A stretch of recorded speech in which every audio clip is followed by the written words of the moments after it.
commodity exposure, which we're structurally positive on, and there's quite a lot of exposure to. But we think that people really need to be quite selective and not really look so much at the country or the industry in which their investment prospects are based, but more really on the quality of balance sheets and the cash sustainability. Peter, just finally, Arsenal Palace a little bit later. What are you looking for? That should be an easier prediction, I think, with Arsenal. I'm a Londoner, so I have to say that, although, as you know, my team is Tottenham, so perhaps I shouldn't. Well, that's why I asked. Is your side of North London, Tom? Yeah, well, I don't know. You know, I expect we need Oppenheimer on Soccer Saturday on Sky TV. We could make that work. You know, Tom, I think I see Peter there. Hey, Peter, wouldn't Tom be great on Soccer Saturday? England's great success in the Euro final. I'd be happy to do that. We're very proud here. There you go. Peter, do you want to get in here on Liz Truss and Sunak? I mean, Sunak's all Southampton, so I mean, does that play into what we're going to see with the Tots on Saturday? Can't comment on that one. I think we'll take a pass on the leadership race. John, compliance on Goldman Sachs just fell into the River Thames. I'm aware. They're behind the camera right now saying, no, don't answer that. Yeah. Peter, thank you. Peter Oppenheimer there of Goldman Sachs. Looking ahead to the weekend, Tom, you'd be great on that show. I shouldn't be pushing you to another broadcast. I thought it was pretend. I mean, you look at the true nonfiction of Ted Lasso. No, this is real life stuff, Tom. It was like a show, and it's like real, right? This is real life. Yeah. Just about, I think. Have you ever been on it, John? To what, Tom? Soccer Saturday. No, I haven't. They've never invited me. But I am employed here, Tom, and that might be why. Okay. I mean, it's good. I'll try and figure it out for you next season. Is that where you'd like me to go? Am I pushing you there, or are you pushing me? No, I just think you could be a guest on there and really show more. What I would love to do is the Italian football. Your sensitive side. I would love to do Serie A, just on a Sunday evening, just as a hobby. Yeah. I'd love to do futures. that. Look at that happen. Futures up. They're down, rather. By 10. Cam says Pay it's attention, jobs Lisa. day. Yields up. By a basis point. I'm seriously. Sub 270 on a 10-year, 269. Payroll's just around the corner. Coming up shortly. Thank God for that. Ellen Zentner of Morgan Stanley and Nadia Lovell of UBS. Looking forward to those conversations in the next hour. This is Bloomberg. Keeping you up to date with news from around the world with the first word, I'm Ritika Gupta. China is striking back at the US. Beijing announced it will impose unspecified sanctions on House Speaker Nancy Pelosi and her family for her visit this week to Taiwan. Meanwhile, China is canceling military and climate talks with the US, and Chinese forces are still conducting exercises around Taiwan. There are signs that conditions in the U.S. labor market are easing. The July jobs report is out today at 8:30 a.m. New York time. It's forecast to show that the U.S. added 250,000 jobs, whilst the unemployment rate held close to a 50-year low. Last week, applications for state unemployment insurance rose slightly and was near the highest level since November. Democrats have agreed on a revised version of their tax and climate bill. They will drop a provision that would have narrowed a tax break for carried interest. They also altered a minimum tax on corporations and added a new 1% tax on stock buybacks. A pivotal vote in the 50-50 Senate. Democrat Kristen Sinema says she'll back the revised plan. And the price of oil is headed for its biggest weekly decline since early April. West Texas Intermediate was trading at around $89 a barrel, down about 10% for the week. There is increasing evidence that a global slowdown is destroying demand. In the U.S., gasoline consumption has softened whilst oil stockpiles have increased. And Tesla CEO Elon Musk says he sees signs that the global economy has gone, quote, past peak inflation. Musk spoke at the carmaker's annual meeting at its new factory in Texas. He said Tesla's commodity and component costs are trending downward. Musk also reiterated that he expects a mild recession that could last 18 months. Global News, I'm Ritika Gupta. This is Bloomberg.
700th anniversary of Dante Alighieri's death has triggered the work of many institutions and offered a very rich schedule of events.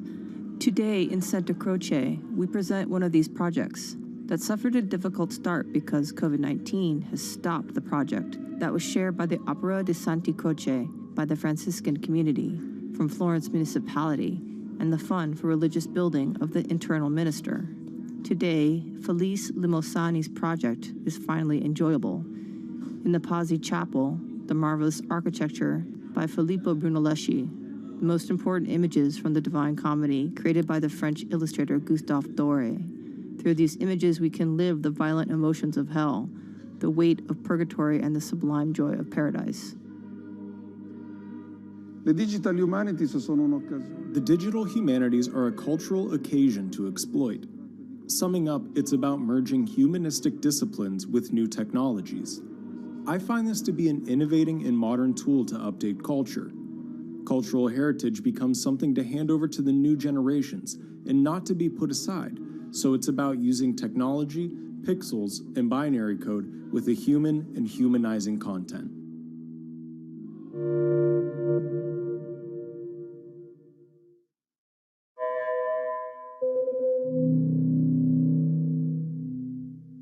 Lots happening on Wall Street. It's the basic law of economics. It validated what the market was already pricing. Need to catch up? This is Bloomberg Wall Street Week. I'm David Weston. We've got the information and insights. David, you just hit the nail right on the head. From businesses most influential and instrumental. And that's the way you run good risk management. It's a challenging dynamic. We could continue to see that kind of strength. Bloomberg Wall Street Week premieres tonight with replays all weekend on Bloomberg Television and Radio.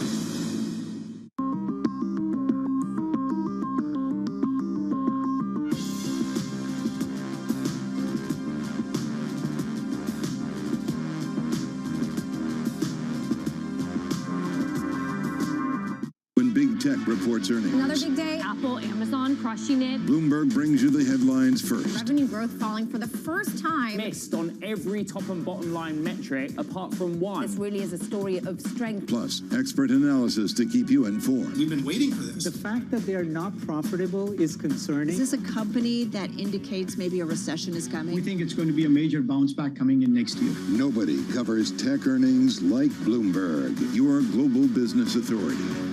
In a $7 trillion industry, there's a lot of ground to cover. Prepare for an economic hurricane. We'll show you what's happening in ETFs like no one else. Bloomberg ETF IQ, Monday on Bloomberg.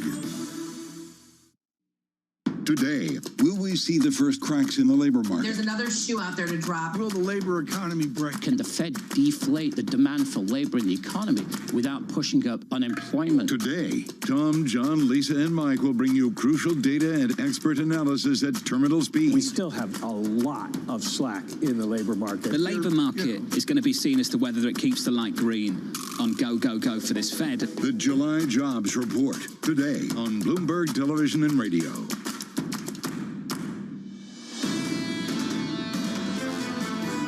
The United States will be resolute, but also steady and responsible. We do not believe it is in our interest, Taiwan's interest, the region's interest, to allow tensions to escalate further.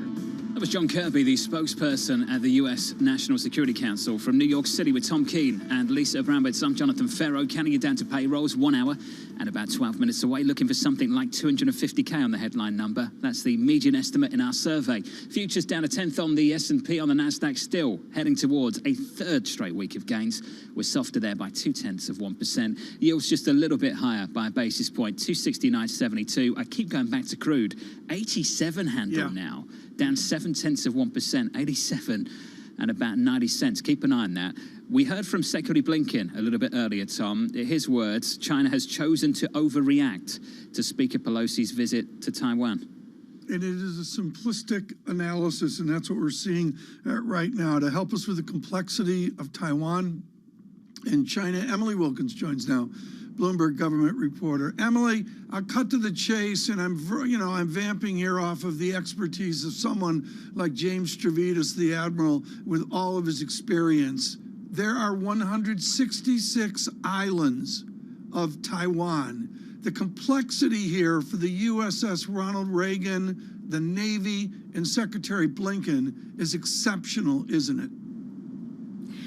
It really is at this point, Tom. I mean, what we are seeing right now, it seems to be continual escalation of tensions. The fact that now Beijing has halted conversations with the U.S. over military, over climate, the fact that we are still seeing these massive military drills and test missile strikes, and the fact that we are now seeing sanctions on House Speaker Nancy Pelosi and her immediate family. This is notable because the U.S. had the opportunity to sanction the #3 politician in China and decided not to do so after those security restrictions were put in Hong Kong. So this does seem to be a bit of an escalation. And the White House actually asked the China ambassador to the U.S., Qin Gong, to come to the White House yesterday so they could reiterate to him that the U.S. does not want an escalation. They do not want to have conflict in that region. They want to keep the status quo. But Qin Gong wrote in an op-ed in the Washington Post saying that when Speaker Pelosi came over to Taiwan, that she had broken the U.S.'s promise to not establish diplomatic relations with Taiwan, and that needed to be addressed strongly. A few years ago, like 70, there was an island off Florida called Cuba, which I think was 90 miles away, is my recollection. Most of our listeners and viewers understand that Afghanistan is over there, even Iraq is over there, and most certainly Taiwan is on the other side of the world. How is the White House dealing with the distance to Taiwan, the unimaginable reach that the Pentagon has to deal with? I think to a certain extent, there is a sense that it's not just about Taiwan, although that's certainly part of it, but it's also about the U.S. relationship with China. And the atmosphere in Washington these days is really united. The fact that there are concerns about China's rise in prominence, that there are concerns about some of the things it's done with climate, with human rights, and that there is a need for the U.S. to really stay on its toes and make sure that they are keeping pace with its own economic growth and really being cognizant of the relationship they're having with China. And of course, Taiwan is such a key piece of that, as the last several weeks have shown. And so I think that just plays a huge portion into exactly how Washington thinks about the situation over there. Yes, it is far away. Yes, probably Americans struggle to find it on a map, but I think most Americans, they know sort of what the U.S.'s relationship with China is, and it's something of interest to them. The Taiwan Defense Ministry just said in a statement that 68 Chinese warplanes and 13 warships crossed the straits mid-line as they do these exercises and carry out sorties in response to the trip from Nancy Pelosi to Taiwan. How much is this getting closer to a hot conflict where you have two nations kind of stumbling into one, especially given the fact that Joe Biden is getting increasingly accused of taking too soft of a line on some of the autocrats, whether it's Xi Jinping or whether we're talking about Vladimir Putin? Well, Lisa, that's the huge concern right now, that we're going to see things actually escalate to a tension where we're going to start seeing more and more aggressive military action. The White House is trying to prevent that. That was part of the meeting yesterday with the Chinese ambassador. It was part of the reason why Biden held that call with President Xi Jinping to tell him that the U.S. does not want a change in status quo in Taiwan. It was part of the reason that the statement that Speaker Pelosi put out just minutes after her plane touched down clearly stated that they didn't want a change in the status quo. They were trying to give Pelosi the ability to go over to Taiwan, to have this moment, to demonstrate this unity, while also trying to send a bit of an opposite message to Beijing, saying that, you know, nothing has changed. And I think this is now the big question. This was the risk that was run with this trip being taken at this time. How was Beijing going to respond? And I think this is something just everyone in Washington is going to be watching very, very carefully to see how the dynamic between Washington and Beijing play out over the next several days and weeks. Emily, thank you. Awesome as always. Emily Wilkins there down in Washington, D.C. We've got to talk about this gas price story. How many days was it now, Lisa, that we're down? How many days? 51 consecutive days. Consecutive days, yeah. Since the middle of June. Yeah. So June 13th, we topped north of $5 a gallon on average in America. We've come all the way down to something like $4. What's interesting about that date, June 13th, is that bond yields topped on June 14th and equities bottomed 2 days after that, Tom. And that's been the, dare I say, disinflationary story in the commodity spectrum, Tom, complex over the last month or so. And that may be the sharp divide between us and Europe as well. I just did a moving average study of Netherlands gas, and yeah, it's down 2 days in a row from painful highs, but the moving average of European gas, natural gas, is totally different than the song and dance in America. Just to keep going back to the relative story, Tom, for this White House, they've got a better story to tell, relatively speaking, to 2 months ago. Lisa, dare I say a month ago, given the latest talks with Senator Sinema and the direction of travel on that particular bill? They have a win on gas prices. They have a win on the legislative front. How do they parlay this into a win when you're talking about a labor market? And that's why actually I'm really interested in to hear what Marty Walsh has to say. How are they going to dovetail a softening labor market that they need to see to soften inflation with a strong economy that they need to get reelected, because it always is about the economy. And right now people want to have some optimism in the people that they elect. At $4 a gallon, I'm not ready to call it a win just yet, but certainly getting better. Lisa, winning, can we say that? Doing better? How much Something is it like that. How much is it the direction of travel, though? Even more than the actual price, because people have seen it come down so dramatically. And remember that feeling when you saw those prices just climbing and climbing and climbing. It's demoralizing. Sure. If you see the bill increasing and if you see it decreasing, it gives you a little wind. Is the calendar on their side, Tom? That's what we've been talking about all year, is the calendar on their side. I'd look to the November meeting. I still think it's just a huge, nobody's talking about it. It's even bigger than September, absolutely. Futures right now, unchanged on the S&P. Going into payrolls, 1 hour and 5 minutes away. This is Bloomberg.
Record-setting temperatures, deadly forest fires, receding rivers.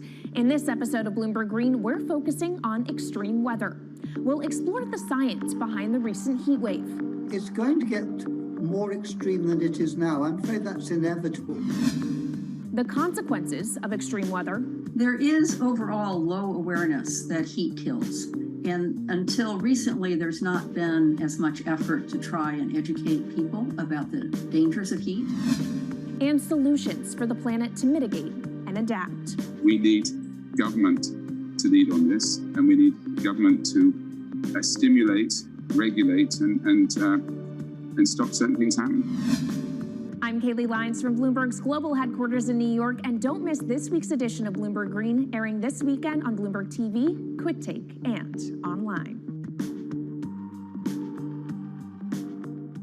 A Lots happening on Wall Street. It's the basic law of economics. It validated what the market was already pricing. Need to catch up? This is Bloomberg Wall Street Week. I'm David Weston. We've got the information and insights David, you just hit the nail right on the head. from businesses most influential and instrumental. And that's the way you run good risk management. It's a challenging dynamic. We could continue to see that kind of strength. Bloomberg Wall Street Week premieres tonight with replays all weekend on Bloomberg Television and Radio.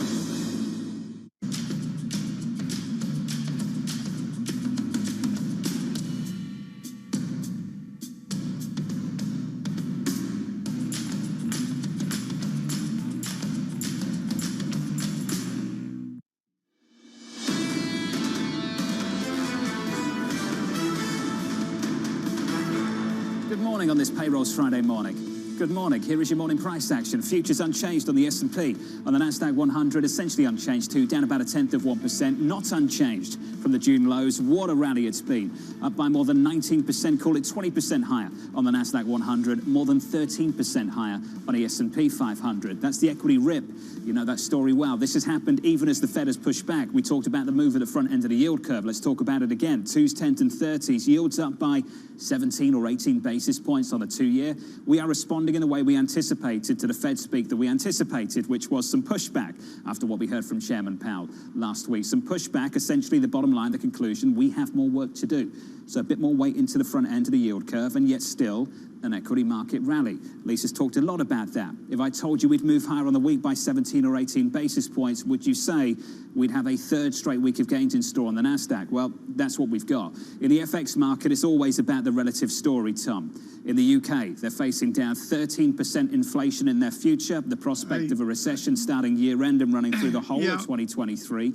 Europe, they face an energy crisis potentially at the back end of this year in the winter. Tom, is the US going to be a better story through next year and maybe even beyond? Particularly for our American audience and the focus on what we're going to see in 1 hour, I would suggest, John, that what we saw yesterday in Britain was absolutely historic, going back to John Major in 1992, and it follows on through the weekend. I know there's a political overlay as well. Is Richmond getting ready to play Crystal Palace? But what really matters, John, is the uproar in America is being missed in the United Kingdom. I wish we could have had a shot at Lisa's face then, Tom, when you said Richmond Palace all over again. And I imagine most of the UK feel the same way when they hear you say that. Tom, it's Palace versus Arsenal later. Oh. They don't play Richmond. That's not a thing. Okay. But you know that. Sorry. And I know Excuse you me. know that. Euro dollar right now, 102.36. Tom thinks Ted Lasso is real. That's your cross-asset price action. Let's get you some single names and say good morning to Lisa. Hey, Lisa. Hey, I'm really looking at some of the individual stories, which are fascinating and show a very motley picture of the U.S. consumer and the U.S. economy. DoorDash. People like to order food. I know Tom talks a lot about it, and they are doing it more and more despite all of the concerns about inflation. So people thought that maybe there'd be a cutback. There was not. They beat expectations, those shares surging up more than 10% ahead of the open. Lyft reporting record revenues. People getting back to pre-pandemic levels in terms of getting to this ride-sharing company and getting rides. Those shares up more than 8%. And Carvana, it wasn't as bad as feared. And just to give you some perspective, so this looks like a big pop, up 8% ahead of the market open. Oh my goodness, such a big move. Well, those shares are down almost 90% year to date. So it gives you a sense of just how far expectations have fallen and how low the bar is to jump over, Tom. What's Carvana? It's an online platform to sell cars. And so it was really hit hard with this move back from cars and this expectation that you need to actually generate a significant amount of cash flow, but the results were not as bad as feared. If you take a look at the less well-performing stocks ahead of the open, a lot of it has to do with advertising. AMC, Paramount, and Zillow, all different sides of the same story. There are not the advertisers. There is not the same kind of appetite for media that there has been. We have seen an absolute decimation in a lot of the big media stocks, and you're seeing that now. AMC down almost 9% ahead of the open. Paramount, interesting, it actually beat some of the revenues, beat expectations on that top line. Advertising revenue, though, a soft spot. And Zillow, the housing market online platform, also really getting a hit by advertising. Not necessarily just the housing market, but they get their revenues based on the advertising about a housing market that is rolling over in a massive way. And you can see those shares down more than 8%, Tom, ahead of the open. Lisa, thanks so much. We dive into Jobs Day right now and are thrilled to do it with the chief U.S. economist at Morgan Stanley, Ellen Zettner, joining us with Bloomberg today. Thank you so much for joining Bloomberg. I want to go back to when I first met you, and your analysis of the American consumer was world-class years and years ago. How does the American consumer fold into this morning's jobs report? So labor income is the primary driver of consumption. I mean, that's what helps households spend, even more so than excess savings or credit availability. It's labor income. And so we want to see that participation rate is up in today's report. We want to see how broad-based that is. We've had some declines recently. That's pretty worrisome. But I think that continues to be one of the areas of real focus in this jobs report. I think the job gains are still going to be robust. They're going to be slower. I think consensus looking for 250. We're at 300.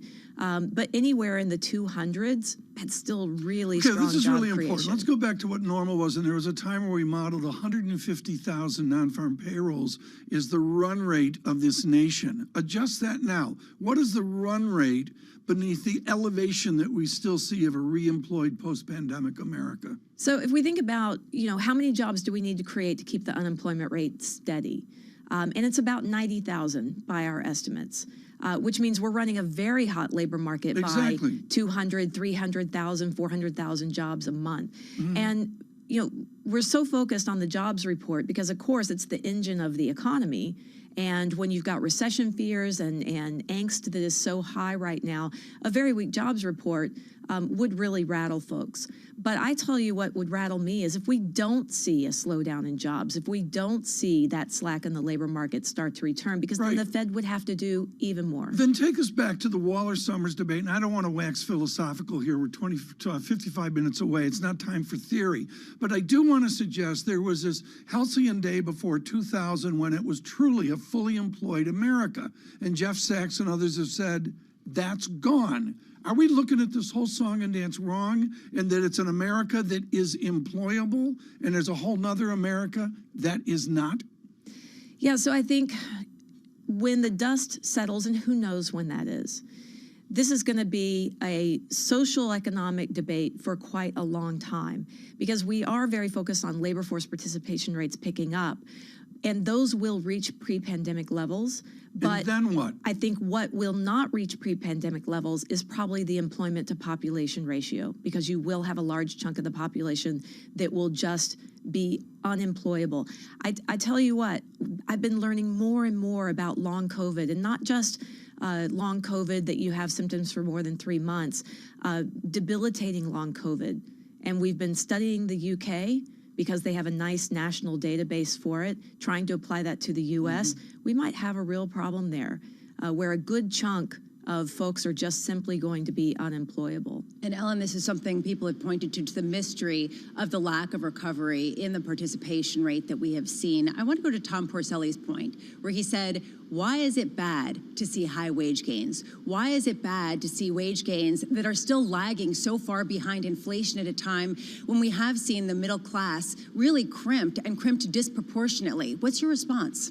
Yeah, so I think that's absolutely right. From an economist perspective, we love high wage gains because it means you can have strong aggregate income, again, to support the consumer spending. And right now, these strong wage gains are being outpaced still by inflation. So real wage gains are negative. That's a very different view from, say, strategists that are looking at it from a company perspective where margins might be crimped because of high wage gains. But from an economic perspective, it's absolutely essential. So, Ellen, why is it then negative, right? I mean, at a certain point, why shouldn't the Fed welcome the wage gains and target other areas? In other words, can they point to some of the softening in inflation inputs that we're seeing, whether it's oil, whether it's food, whether it's, what Elon Musk was talking about with the components for the cars that he's making? Why can't they point to that and say the wage gains is the good part? So I think they will point to that. I don't think it's the time yet. I mean, I think they have to acknowledge that, yes, headline inflation will be falling, primarily because energy prices coming down. But core inflation that really represents how tight the domestic economy is still rising. And don't think we've reached the peak in that. And so I think that where their perspective is the strong wage gains going to lead to a wage price spiral? And there's absolutely no reason to expect that, because inflation expectations, which are an essential element of a wage price spiral, are just not there in this cycle. And we've not seen it emerge despite the strong wage gains. So they're watchful. But even there, they acknowledge that real wage gains are negative. Now, with inflation coming down, in our forecast, by the middle of next year, real wage gains will turn positive. So it's almost like you'll breathe some more life into the economy at a time when the Fed has done its maximum amount of tightening. And we do think that that underpins our expectation that the Fed can achieve a soft landing next year. What is that soft landing to you, Ellen? Does that include a shallow recession? What is it? Well, soft landing at its basic form, right, is just simply, do you end up with a sharp growth slowdown, but growth is still positive, or do you drop into negative territory, into recession territory? Now, for markets, sharp slowdown versus shallow recession, you're going to trade it the same. But economists can march around and say, I was right, soft landing rather than hard landing, and the Fed can pat themselves on the back. The data that feeds into these recession probability models cannot understand the nuance between, is the data pointing to a slowdown or is the data pointing to a recession? So that's why you get such big recession fears. But the Fed is trying to engineer all of this, and we can see areas of the economy where they're very successful and areas where they need to continue. We're not having enough pinch yet in the labor market, for instance. And we're hoping to see some of those elements today that show that we're continuing to slow labor market gains. But I think a soft landing is absolutely possible here. And I'll tell you one thing that I've been having conversation with investors is really the focus on, well, what about negative job gains? That's recession, negative job gains. I can point back to 4 times since the 1970s that we've had sharp slowdown in negative job gains and still came out of that and had an expansion for a few more years. There you go. Ellen, awesome to have you here in New York City with us in the studio. Thanks for being with us. Ellen Zentner there of Morgan Stanley. As we count you down to payrolls, the data, let's call it 50 minutes away. Futures unchanged on the S&P with Tom Keene, Lisa Abramowitz and myself, Jonathan Ferro. Heard on radio, seen on TV. This is Bloomberg Surveillance. Keeping you up to date with news from around the world with the first word, I'm Ritika Gupta. China is lashing out at the US for House Speaker Nancy Pelosi's trip to Taiwan this week. Today, Beijing announced it is imposing unspecified sanctions on Pelosi and her family. China is also halting meetings with American military leaders and cooperation with the US on drugs, climate, and a number of other issues. This morning, China's ambassador to the US was summoned to the White House. Bank of England Governor Andrew Bailey is rejecting criticism that the central bank acted too slowly on inflation. The remarks on BBC Radio are a response to growing attacks from the UK's Conservative Party. The BOE was first amongst major central banks to raise interest rates, but it's fallen behind the US Federal Reserve in the pace of those increases. US health officials have declared monkeypox a public health emergency. That is a step that will free up funding, treatments, and other services to fight the virus. The US leads the world with known cases, more than 6,000 of them. And South Korea has become the 7th nation to send a spacecraft to the moon. The country launched its first home-developed lunar orbiter. It lifted off from Florida's Cape Canaveral on top of a SpaceX Falcon 9 rocket. The orbiter will travel for 4.5 months before entering lunar orbit to begin its mission in December. And Facebook parent Meta Platforms has sold $10 billion in its first ever corporate bond deal. Meta had been one of the few S&P 500 companies without debt. The company's stance on borrowing may have shifted with the state of its business. Meta just posted its first quarterly revenue decline. Global news 24 hours a day on air and on Bloomberg Quick Take, powered by more than 2,700 journalists and analysts in more than 120 countries. I'm Ritika Gupta. This is Bloomberg.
what is the best investment advice anybody's ever given you?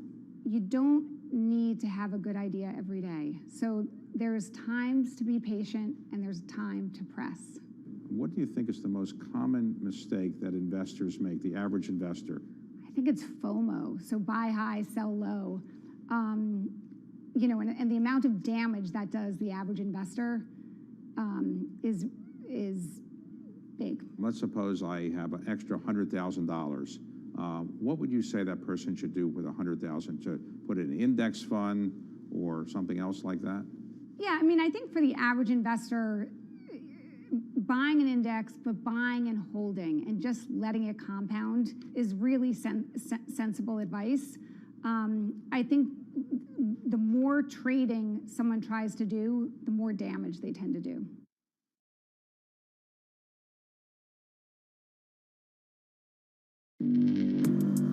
Access the financial world on demand. Hear from leading economists, policymakers, and industry experts via live and on-demand webinars, only from Bloomberg. Start exploring to see what's moving the markets. Visit Bloomberg.com/webinars. BSO Now is your online home for weekly Boston Symphony Orchestra and Boston Pops performances. See new concerts that go behind the scenes, plus acclaimed archival concerts. Visit bso.org/now, where the music plays on. BSO season sponsor, Bank of America.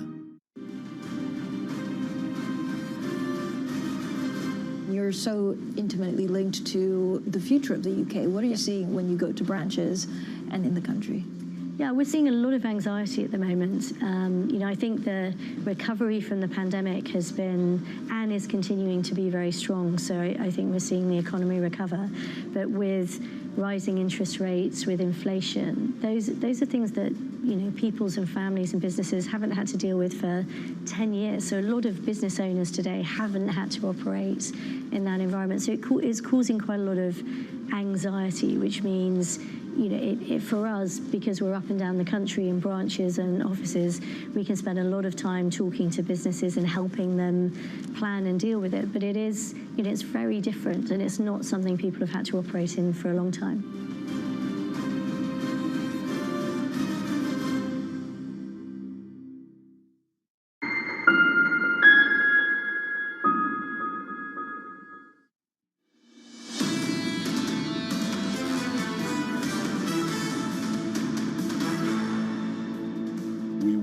Inflation back to target. There's no question about that.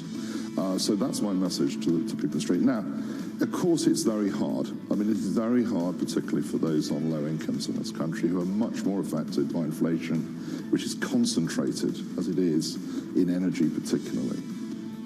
But if we don't get it under control, it will get worse, and we will have to raise interest rates by more. I've used this word a few times in the last 24 hours. Brutal.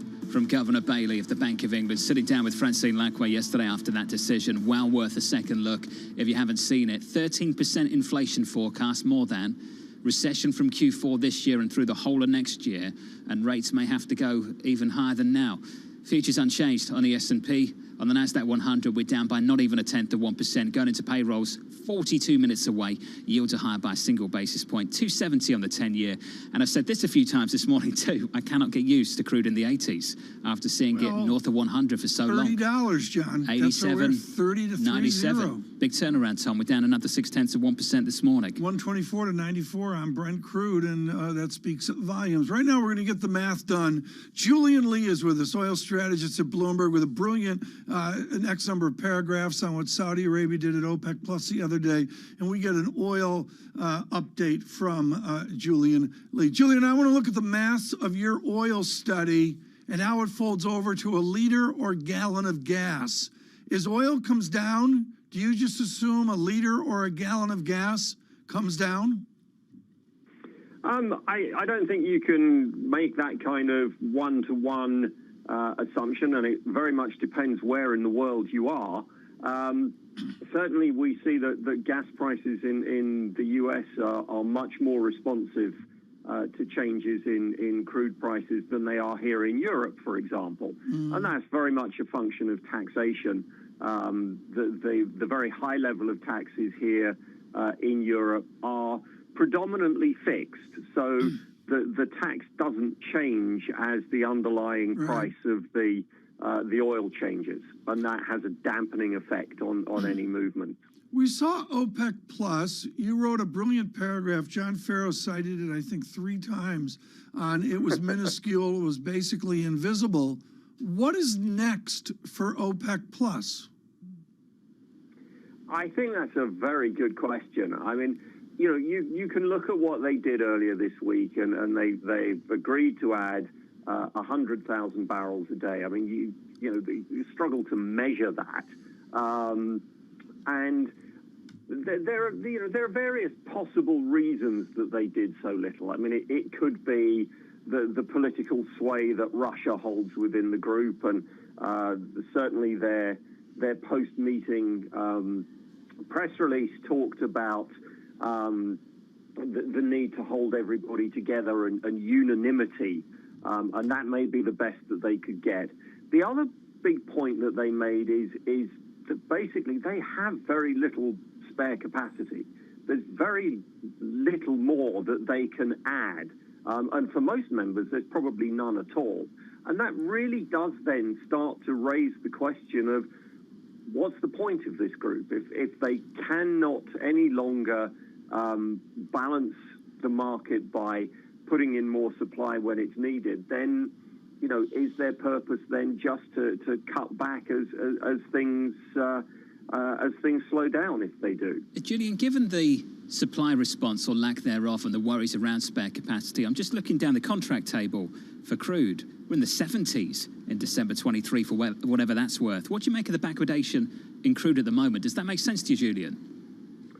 Well, I think I think that what people are starting to price in is the recession that's being talked about very much here in the UK at the moment, and certainly looks like happening across most of Europe, and whether it will be the same in the US, we don't know.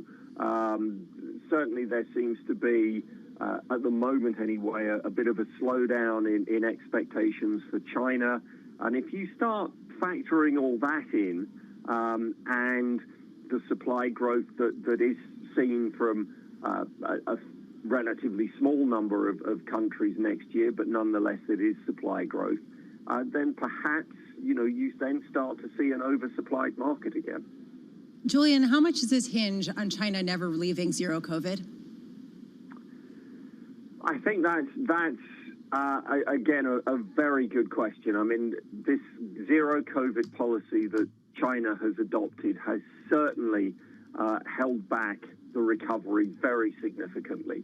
We're seeing sort of rolling lockdown after lockdown. People are being restricted from moving. Companies aren't operating in the way that they would do without these restrictions.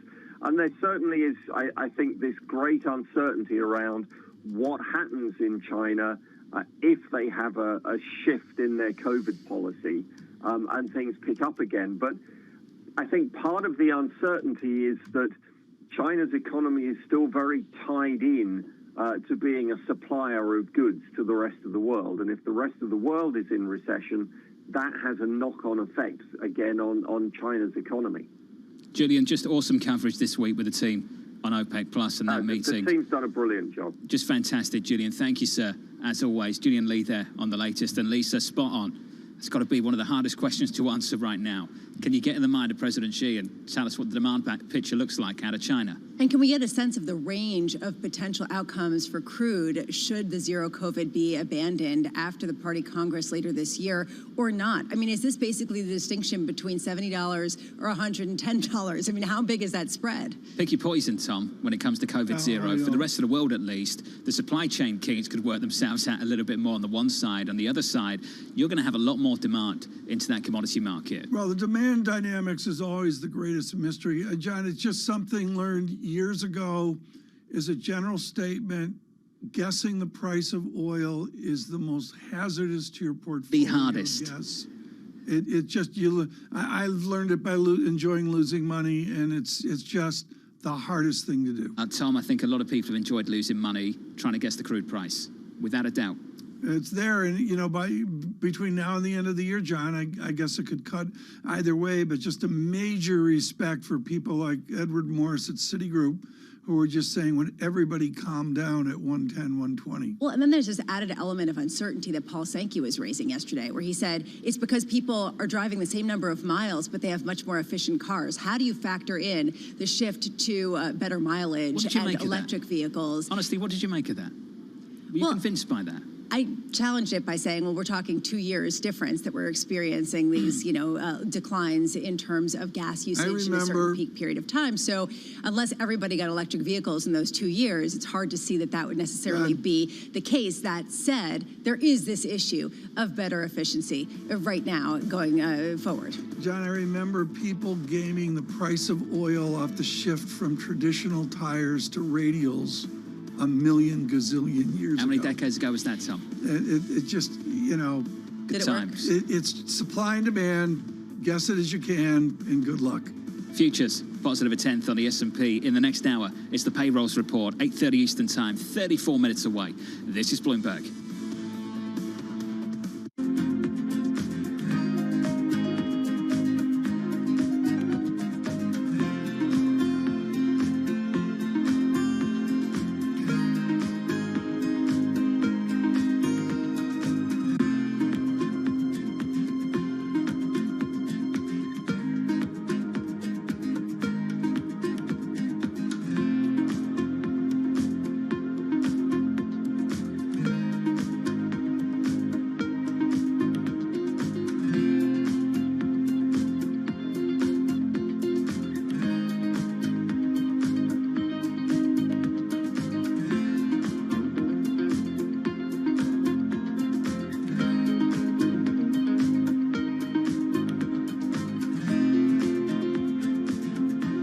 Connection lost.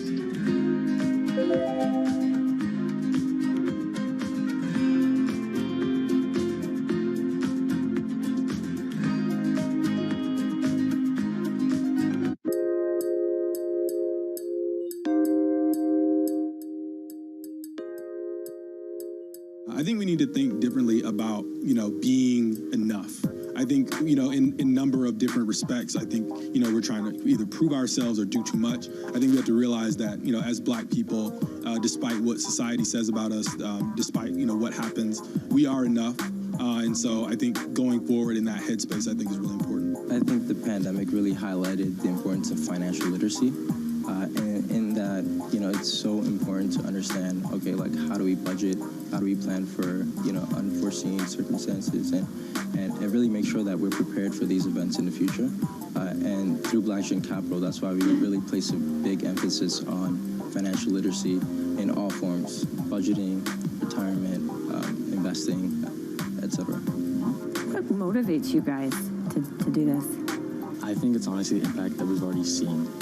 It's something that we just want to keep going because we've seen students come in, learn everything that we teach them, and get really successful jobs on Wall Street, really change their trajectory, their career path. And so if we can keep doing that for the next 100 years, that's something that's satisfying for me.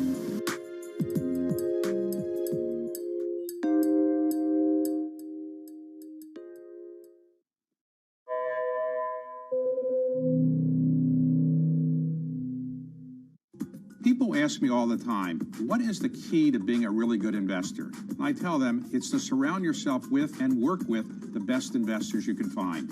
On Bloomberg Wealth, I'm going to take you to meet the greatest investors in the world, the people that I would like to have managing my money. I think that the business is evolving to have much more customization on clients' portfolios, and that's a good thing, but it's a challenge to kind of move into that mode.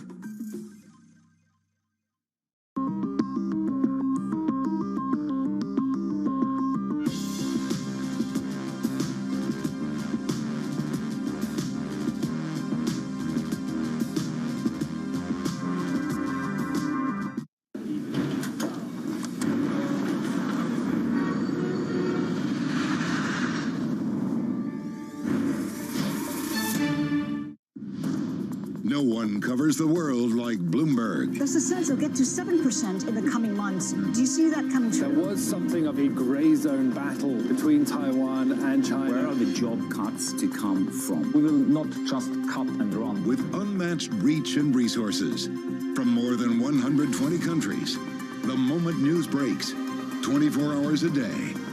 Bloomberg, your global business authority.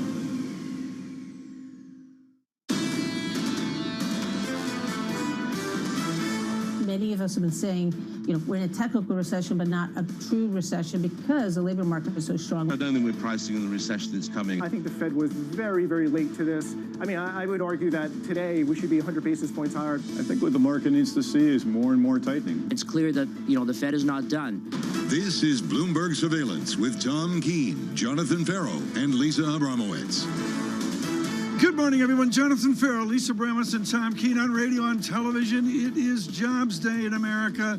An important report to us here in 29 minutes. John, I'm going to go beneath the headline data and say wages, wages, wages. That's what matters this morning. It's a two-part story, Tom. A two-part story. Today's payrolls, next week is CPI, and that should set us up for a meeting in September for this Federal Reserve, because you'll get another CPI report and another payrolls report then too. It's a long, long way, Tom, to that September meeting, and Jackson Hole comes somewhere in between. No forward guidance into this report. We've become data dependent. The data's there at 8:30, and the Fed will have to adjust. But John, markets also, and we do so with curve inversion of 37 negative basis points. Tom, that's the story for me, for Lisa, for you too, this week. The Fed has pushed back in a way we thought they would.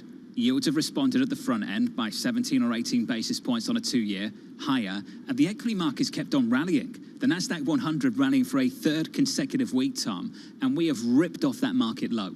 I mean, really ripped off that market low, close to 20% higher since June 16th on the Nasdaq. That's been the equity surge. Maybe this hour we'll do less of that and more of the jobs report. But Lisa, it does fold into the fixed income space. And frankly, that's been as dynamic as equities. Yeah, it's actually been shockingly dynamic, considering that this is the most liquid, deepest market in the world. Whipsawed, particularly at the front end, as people get more confident the Fed will come through with their expected rate hikes. I am very curious to see in a half-hour time this jobs market, the reaction in markets to a good print. If you see constant wage growth, how much does this feed into the Ellen Zentner view of things? Next year, you get a roll-off in some of the inflationary inputs, and you get positive real wage growth that will fuel a soft landing. That is a fascinating point, one of the most interesting that I've heard in a long time. Jeff Rosenberg to join us from BlackRock. Randall Krosner will join us, as always, on Jobs Day. Important perspective from the former governor of the Fed. John, let's race through the data check here to get to Nadia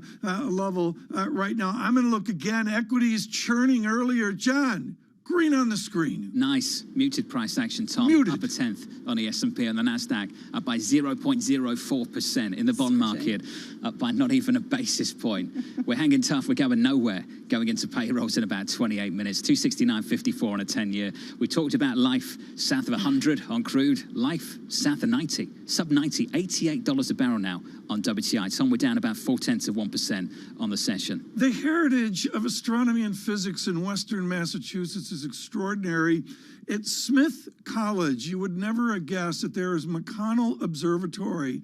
And if you're a physics major at Smith College at gunpoint in the cold of February, you have to go up on the roof and look up at the stars. Nadia Lovell joins us right now from Smith College and, of course, at UBS and Global Wealth Management as well. Nadia, I want you to look at the stars of the jobs report here in 29 minutes and cut to the chase. What's it mean for your equity market?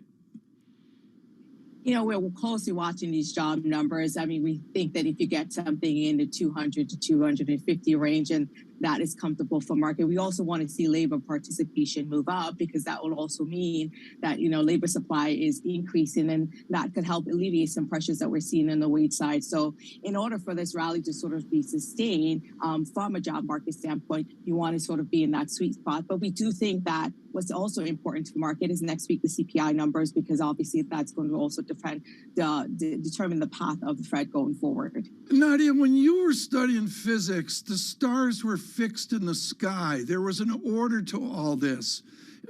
Just as you write into August here, is there an order to the equity market and to this equity rally we've seen? Or do you feel like there's almost a frenzy going on? You know, we had been expecting a bit of rally in late June coming into July, just given how extremely negative sentiment and position it had been. But quite honestly, the strength and the duration of this admittedly is a bit surprising for us. You know, of course, some short covering, some positioning, some better than fair second quarter earnings report. And this Fed pivot. I think also what's happening, Tom, is that there's some fear of missing out happening here after a brutal first quarter. But, you know, I think we can all agree that reality, the fundamentals haven't gotten any better. And I think the price that you're paying, the market, the multiple that the market is now putting on for deteriorating fundamentals just seems quite high to us. And so we think that it will correct again. Now, this rally could continue for a little bit longer, but we wouldn't chase it. We just think that the risk reward just isn't attractive. And that's why we're maintaining our year-end price target for S&P of 3,900. So Nadia, tell me how you would use this strength to sell into. What would you sell? How would you fade this story? Yeah, you know what we would do? We would fade the unprofitable tech companies that have rebounded. Also, I think consumer discretionary. You know, this is somewhat of an eclectic sector. It's very mixed. You know, two of the companies within the sector accounts for about 50% of the market cap. And so when they move, the sector itself will move big. But when we are seeing some cracks within the consumer, particularly on the lower-end consumer, in the earnings season, we're seeing trade down happening. We're seeing delinquency move up. And so we think that overall consumer spending will slow and continue to shift away from goods towards services. And so these are some of the areas of the market that we would fade the rally in. But there are also other areas of the market, you know, particularly energy, that has been under pressure recently that we would look to rotate back into here. Nadia, you specified unprofitable tech. What about the profitable tech and the companies that have absolutely been on a tear? I'm looking at Amazon shares up 30% since the end of June. Same story you get in Microsoft and Apple, though to perhaps a lesser extent in terms of the rally. Has it gone too far, especially considering that rate hikes are now being rebuilt into the structure? I think so, and it has gone a little bit too far for our liking, you know, obviously due to just low bond yields. And admittedly, you know, earnings came in better than some of the mega cap tech companies, you know, but valuation has moved back above longer term average. You are seeing, though, I mean, the tech companies, the major tech and tech-enabled companies are signaling a slowdown. You are seeing them hiring freezes and layoff. And so it's a more challenging environment when you think that the pressure that's going to put on advertising budget. Inventory is also building in some of the semi areas, and inflation will weigh on discretionary spending.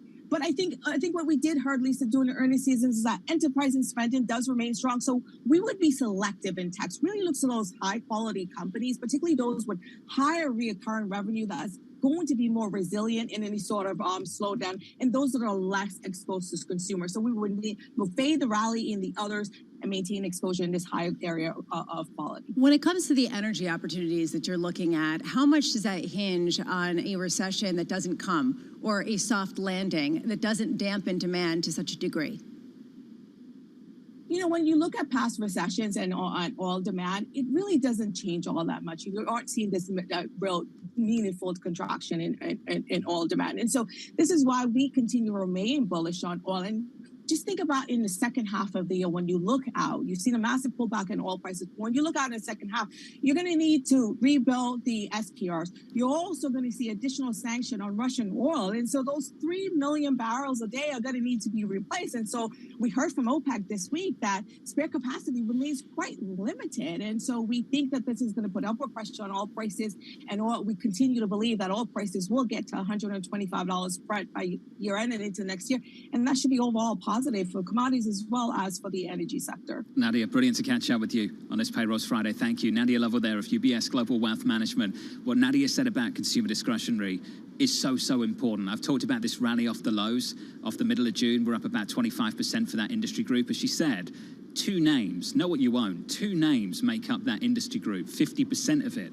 One is Amazon, 30% of that industry group on the S&P. Tesla's at 19%. And for anyone, Tom, who's looked at the performance of Amazon off the June low, for them, their low was June 14th. We're almost 40% higher since then on that single name alone, Tom. This is so important, John. I am overcome by the childish homogeneity of analysis of equity markets. The equity, you know, John and I go back and forth, folks, on the Dow and the S&P 500. The Dow is an artifact that is a benchmark. John, we're down 7,000 Dow points, and we've come back up 2,800. But the bottom line is it doesn't evoke the 20 or 30 stocks doing all the heavy lifting. And Amazon and Tesla, Lisa, does a lot of heavy lifting for consumer discretionary on the S&P. Yeah, and Amazon has so much cash that they just made a purchase.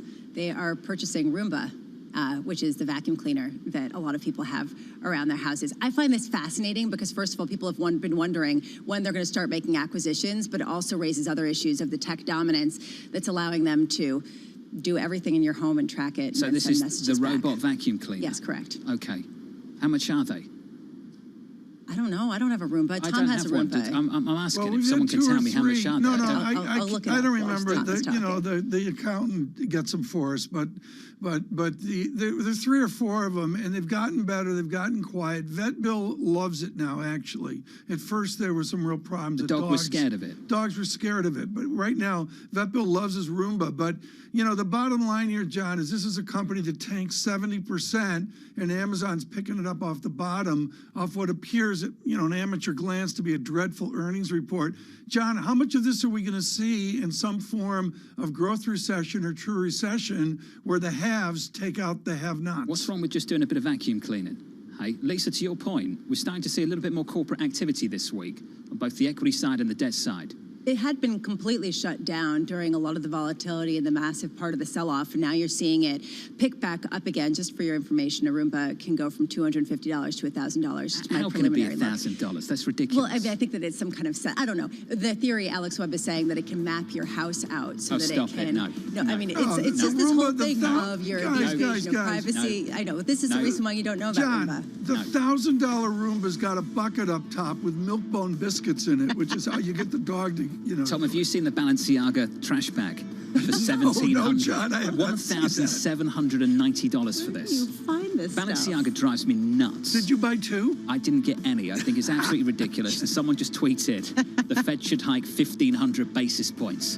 And they tweeted that story of Balenciaga. Futures up a 10th on the S&P. Payroll is just around the corner. This is Bloomberg. Keeping you up to date with news from around the world with the first word, I'm Ritika Gupta. More fallout today from House Speaker Nancy Pelosi's visit to Taiwan. China has imposed unspecified sanctions on Pelosi and her family. Beijing also cut off talks with the US on defense and drugs. And it continued its most provocative military drills in decades, sending warplanes and ships across the median line in the Taiwan Strait. Meanwhile, China's ambassador to the US was summoned to the White House to receive an official protest. There are signs that conditions in the U.S. labor market are easing. The July jobs report is out just a few minutes from now. It's forecast to show that the U.S. added 250,000 jobs, whilst the unemployment rate held close to a 50-year low. Last week, applications for state unemployment insurance rose slightly and was near the highest level since November.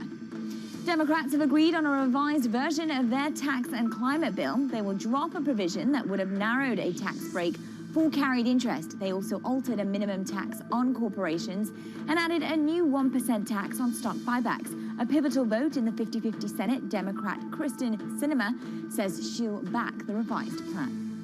And Amazon has agreed to buy iRobot, the company that makes robots that vacuum and wash floors. Its devices also are used to perform battlefield reconnaissance and bomb disposal. The deal is valued at about $1.7 billion, including debt. Global News 24 hours a day on air and on Bloomberg Quick Take, powered by more than 2,700 journalists and analysts in more than 120 countries. I'm Ritika Gupta. This is Bloomberg.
going to name a couple of your babies. I don't know if I'm asking you to choose amongst your children, but some of the most recognizable buildings by you, of course, the Millennium Bridge, London City Hall, the Reichstag, and the Great Court British Museum. What was your favorite project to do?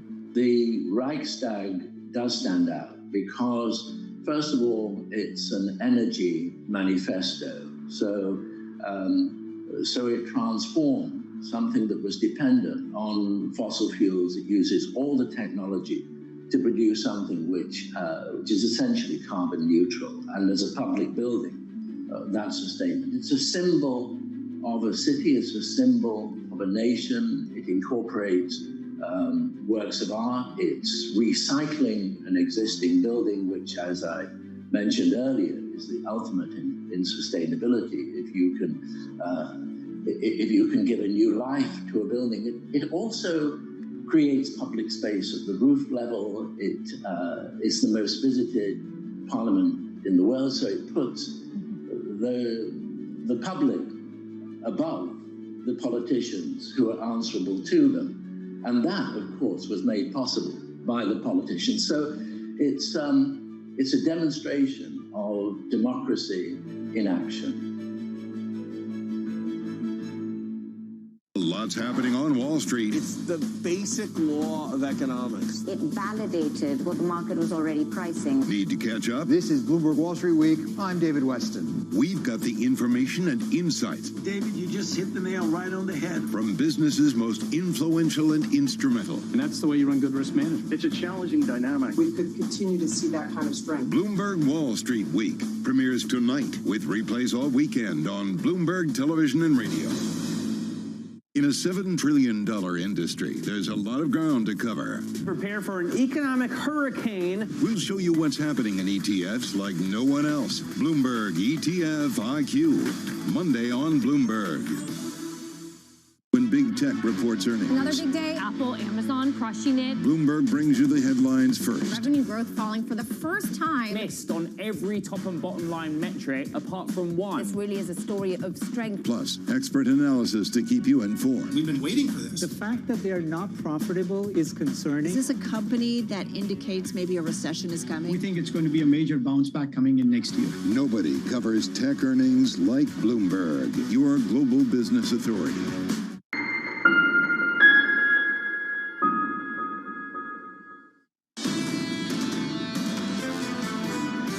Keeps on sort of, hanging their hat on the idea that there's, people can find a job really quick. Job openings are not the thing we're supposed to be hanging our hat on. It's a massive lagging indicator. They fall in earnest in the midst of a recession. That was Tom Porcelli there of RBC going into the payrolls report in around about 13 minutes from New York City this morning. Good morning, Tom Keene, Lisa Abramowitz and Jonathan Ferro. Futures shaping up as follows. Up a little more than 0.1% on the S&P, on the Nasdaq, totally unchanged almost. Likewise in the bond market, Tom, 269.54, crude 88. Not much price action out there. Going into payrolls, 12 minutes away. To churn there, I would say a little bit of lift in the equity market gets my attention, and the VIX under a 22 really shows the extent of how we've moved. Right now, we dive into the jobs report. Of course, Michael McKee will join and Jeffrey Rosenberg as well. But we start strong with the former governor of the Federal Reserve System, Randall Kroszner, joins us of Brown University, and of course, now at the Booth School and the University of Chicago, and hugely affected by the work and heritage of George Stigler. Randy Kroszner, Professor Stigler basically invented this so-called phrase, price theory, the dynamics of price within any system. Do we understand the price theory of wages? Do we understand in our system how wages actually are determined? We have some knowledge of that, but I don't think our knowledge is perfect. And obviously, one of the key things that the Fed is focusing on is that wage dynamic. How much is being determined by people's expectations about inflation? What determines those expectations? What anchors them? What unanchors them? Those are really key issues. Is the Fed flying blind right now, given the shocks of the system coming out of a pandemic? Do they have a theory, or are they making it up in a data-dependent way as they go? Well, I think they have theoretical structures. I wouldn't say flying blind. That's a little bit too far. But as I think they have admitted, this is not your typical job market. This is not your typical recovery and not your typical inflation. So they are not certain about exactly the wage dynamic and the price dynamic, but they know one thing, that if they significantly increase interest rates, they reduce demand, that's going to put less pressure on prices. Michael Schumacher came in and he was talking about what the Fed is looking for in terms of their communications. And he was saying basically they're just not getting into what they need to be saying, which is they need to be raising rates and they need to give that conviction to markets. Do you think that they are doing a bad job in messaging with particular focus on Fed Chair Jay Powell? Well, no, I don't think that's, I think that's a bit unfair. I think people didn't listen carefully to what Jay said at the press conference. And I think a number of Fed speakers came out afterwards to try to clarify that. He did say that he was going more meeting to meeting, but he also made it very clear what the direction was. Numerous times in the press conference, he said, well, I'm not going to tell you exactly what number we're going to be at, but why don't you look at the most recent projections we had, which said we'll get to about 3.5 by the end of the year. That sounds pretty good to me. So he's not giving a meeting by meeting number, but he's giving a direction. And I think the other Fed speakers have been pretty consistent in that. There is a fear that the Fed goes into the stop and go dynamic that we've been talking about. Mohamed El-Arian, John was pointing that out earlier, that they're going to make the same mistake that they made in the 70s and stop raising rates too soon, even lower them, and then another bout of inflation will take over and cause them to have to move again. How are the dynamics of inflation similar to the 1970s that could cause that versus different, making that not as big of a risk? Well, one, I think because of that experience, the Fed is well aware of that. And I think you can see from what Jay has said and what from the other Fed speakers have said, that the market is much too sanguine about them pulling rates back down early next year. Now, the Fed speakers have changed some of those market expectations because I think the Fed realizes that it's not like you just put the interest rate up to 3.5%, 4% for a month or two, inflation comes down and everything's fine. You've really got to make sure that inflation and inflation expectations have come down and are out of the system. And that's going to mean keeping interest rates, I would estimate, around 4% for a while. That's not going to be something that they just barely get to and then retrace. Randy, isn't that forward guidance? It's, I mean, it's giving some sort of notion of what the Fed reaction function is, whether you call it forward guidance or not. I think also there's a confusion about the meeting by meeting guidance of like, well, next meeting we're going to do 75. Yeah. Jay very clearly said, we're not going to say that. He didn't say we're not going to give you some sort of broad direction. Okay. Randy Krosner, do you like that, Lisa? There is no more short-term forward guidance. There is medium-term forward guidance. Does that add up? I'm just still thinking about 4% for quite a long time, that will be where the Fed funds rate, that was Randy Krosner's call. And that's a really significant change from market expectations. What would cause a shift away from that? What do you have to see in the labor market to justify that kind of move that really is not priced in? What is quite a long time? I mentioned that note from Alan Ruskin over at Deutsche Bank. Over the last 3 Fed tightening cycles, the time spent at peak, 7 months in the year 2000, 12 months in 06-07, 6 months in 2018-19. Just something to think about. We are about 7 minutes away from the payrolls data. Randy's going to come back in a moment and break that down for us. Mike McKee will as well. Futures up about 0.1%. Mike McKee, what are you looking for when this one drops? Well, I think the interesting thing is going to be the divergence that we've seen in between equities and bonds may get highlighted by whatever happens today. If we get a bang-on number, everybody trades as the way they did. But if it's really weak or really strong, that will cause people to start thinking about recession or the fact that the Fed's going to have to go more. So be interesting to see what the headline number is today. And then you'll have this fork in the road. And as Yogi Berra once said, when you come to a fork in the road, take it. Let's talk about that fork in the road.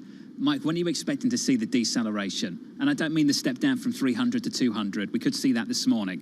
I mean the real weakness that people are looking for. Well, it's probably going to be another month or two, maybe two, because these are backward-looking numbers. And the problem is we never get a contraction, or have not in the past gotten a contraction in jobs created until after a recession has started. So if you believe the recession's underway, you could see this happening. But economists have never forecast in advance decline in jobs. So it's going to be interesting to see how long it takes to get there, if we get there. Yeah, very quickly, Mike, and I love the paper Yogi Berra gave at Jackson Hole there a number of years ago. Mike, I want to talk about this canard of a fully employed America. It's baloney. Are we fully employed?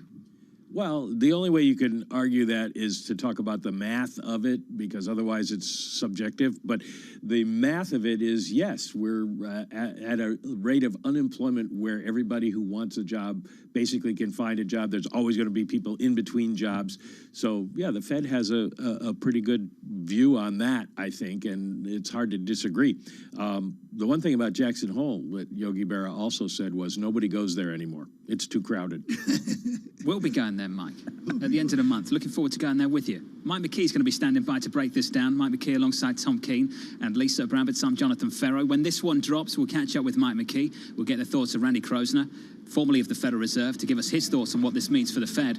And then the market response, too, with Jeff Rosenberg of BlackRock. All of that coming up in about 5 minutes' time. Going into this payrolls report, futures essentially unchanged, up about 0.1% on the S&P. On the NASDAQ, up by 0.05%. Yields going nowhere at 269.36. Yields likely going somewhere in about 4 minutes. Your estimate, 250K. The number up next.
biggest names in business choose Bloomberg? That is a great question. It's a great question. Great question. Great question. Best question I get all night. Bloomberg, top experts, great questions. Lots happening on Wall Street. It's the basic law of economics. It validated what the market was already pricing. Need to catch up? This is Bloomberg Wall Street Week. I'm David Weston. We've got the information and insights. David, you just hit the nail right on the head. From businesses most influential and instrumental. And that's the way you run good risk management. It's a challenging dynamic. We could continue to see that kind of strength. Bloomberg Wall Street Week premieres tonight with replays all weekend on Bloomberg Television and Radio. Make it very transparent to the shopper before they accept an order, what the order is going to look like, how much we're going to pay them, and how much like the consumer is paying them. And so they can decide whether they take an order or whether they refuse it. And that's the kind of flexibility that our shoppers really value and the kind of transparency that they want. Are you seeing a labor shortage right now? And what are you doing to combat that? It's different in different places. Our demographic of shoppers is completely different from food delivery and ride sharing. We're 70% women and half of them are moms. And that's because a lot of the job at Instacart is very different than just being in a car with strangers. It's about like going to the store, doing a good job of customer service, of really picking the right products for the consumer. And we are seeing that being very appealing to women.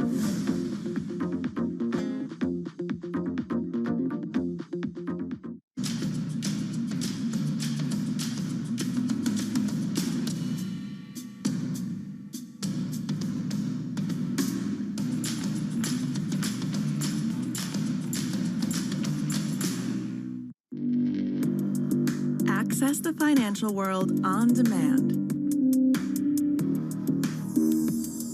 Hear from leading economists, policymakers, and industry experts via live and on-demand webinars, only from Bloomberg. Start exploring to see what's moving the markets. Visit Bloomberg.com/webinars.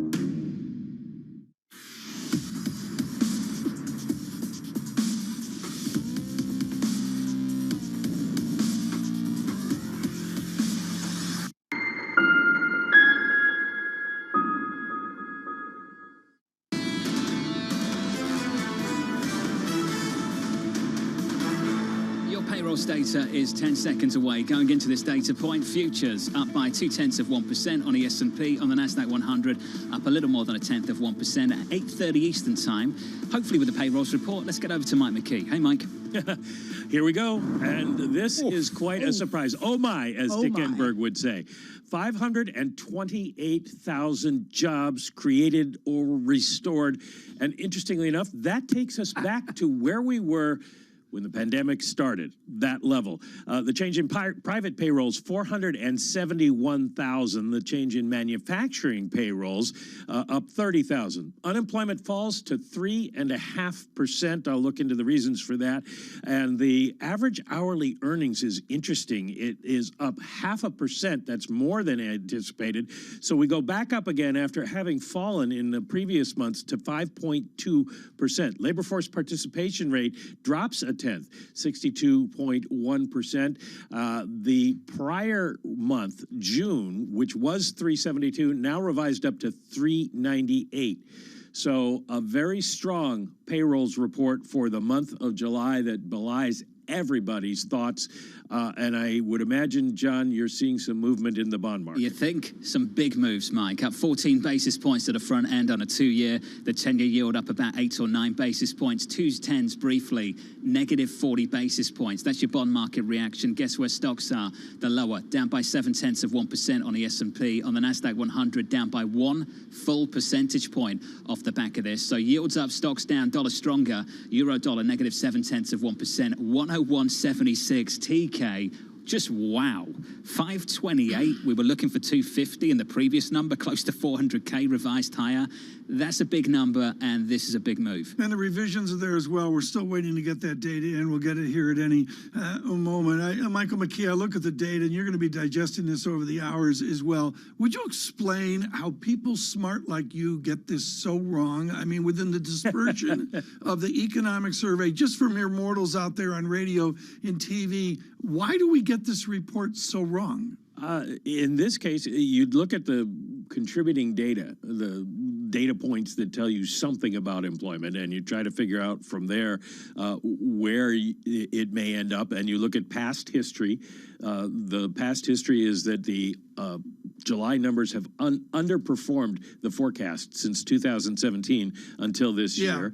And you have models in terms of what you know about various industries, and it's really hard. And it's now even harder given the fact that we're coming out of the pandemic and we don't know what's going on. I agree with the pandemic issue. And folks, to give you the real world here, I'm right now on the old HP12C, Lisa. I'm doing the 3-month moving average. The 3-month moving average with revisions is a small 437,000 jobs, Lisa, over the last 90 days. That is a wow statistic. It is a labor market boom, and it's not just the headline number. Let's just go over some of these numbers. The average hourly earnings revised upward in the prior month, and same, it did not go down. It stayed at the same level of 5.2%, and it comes as the participation rate continues to fall. Mike, what do you make of this? How does this sort of signal the tightness or the looseness of a market that the Fed is trying to gauge out and hinging any pivot on?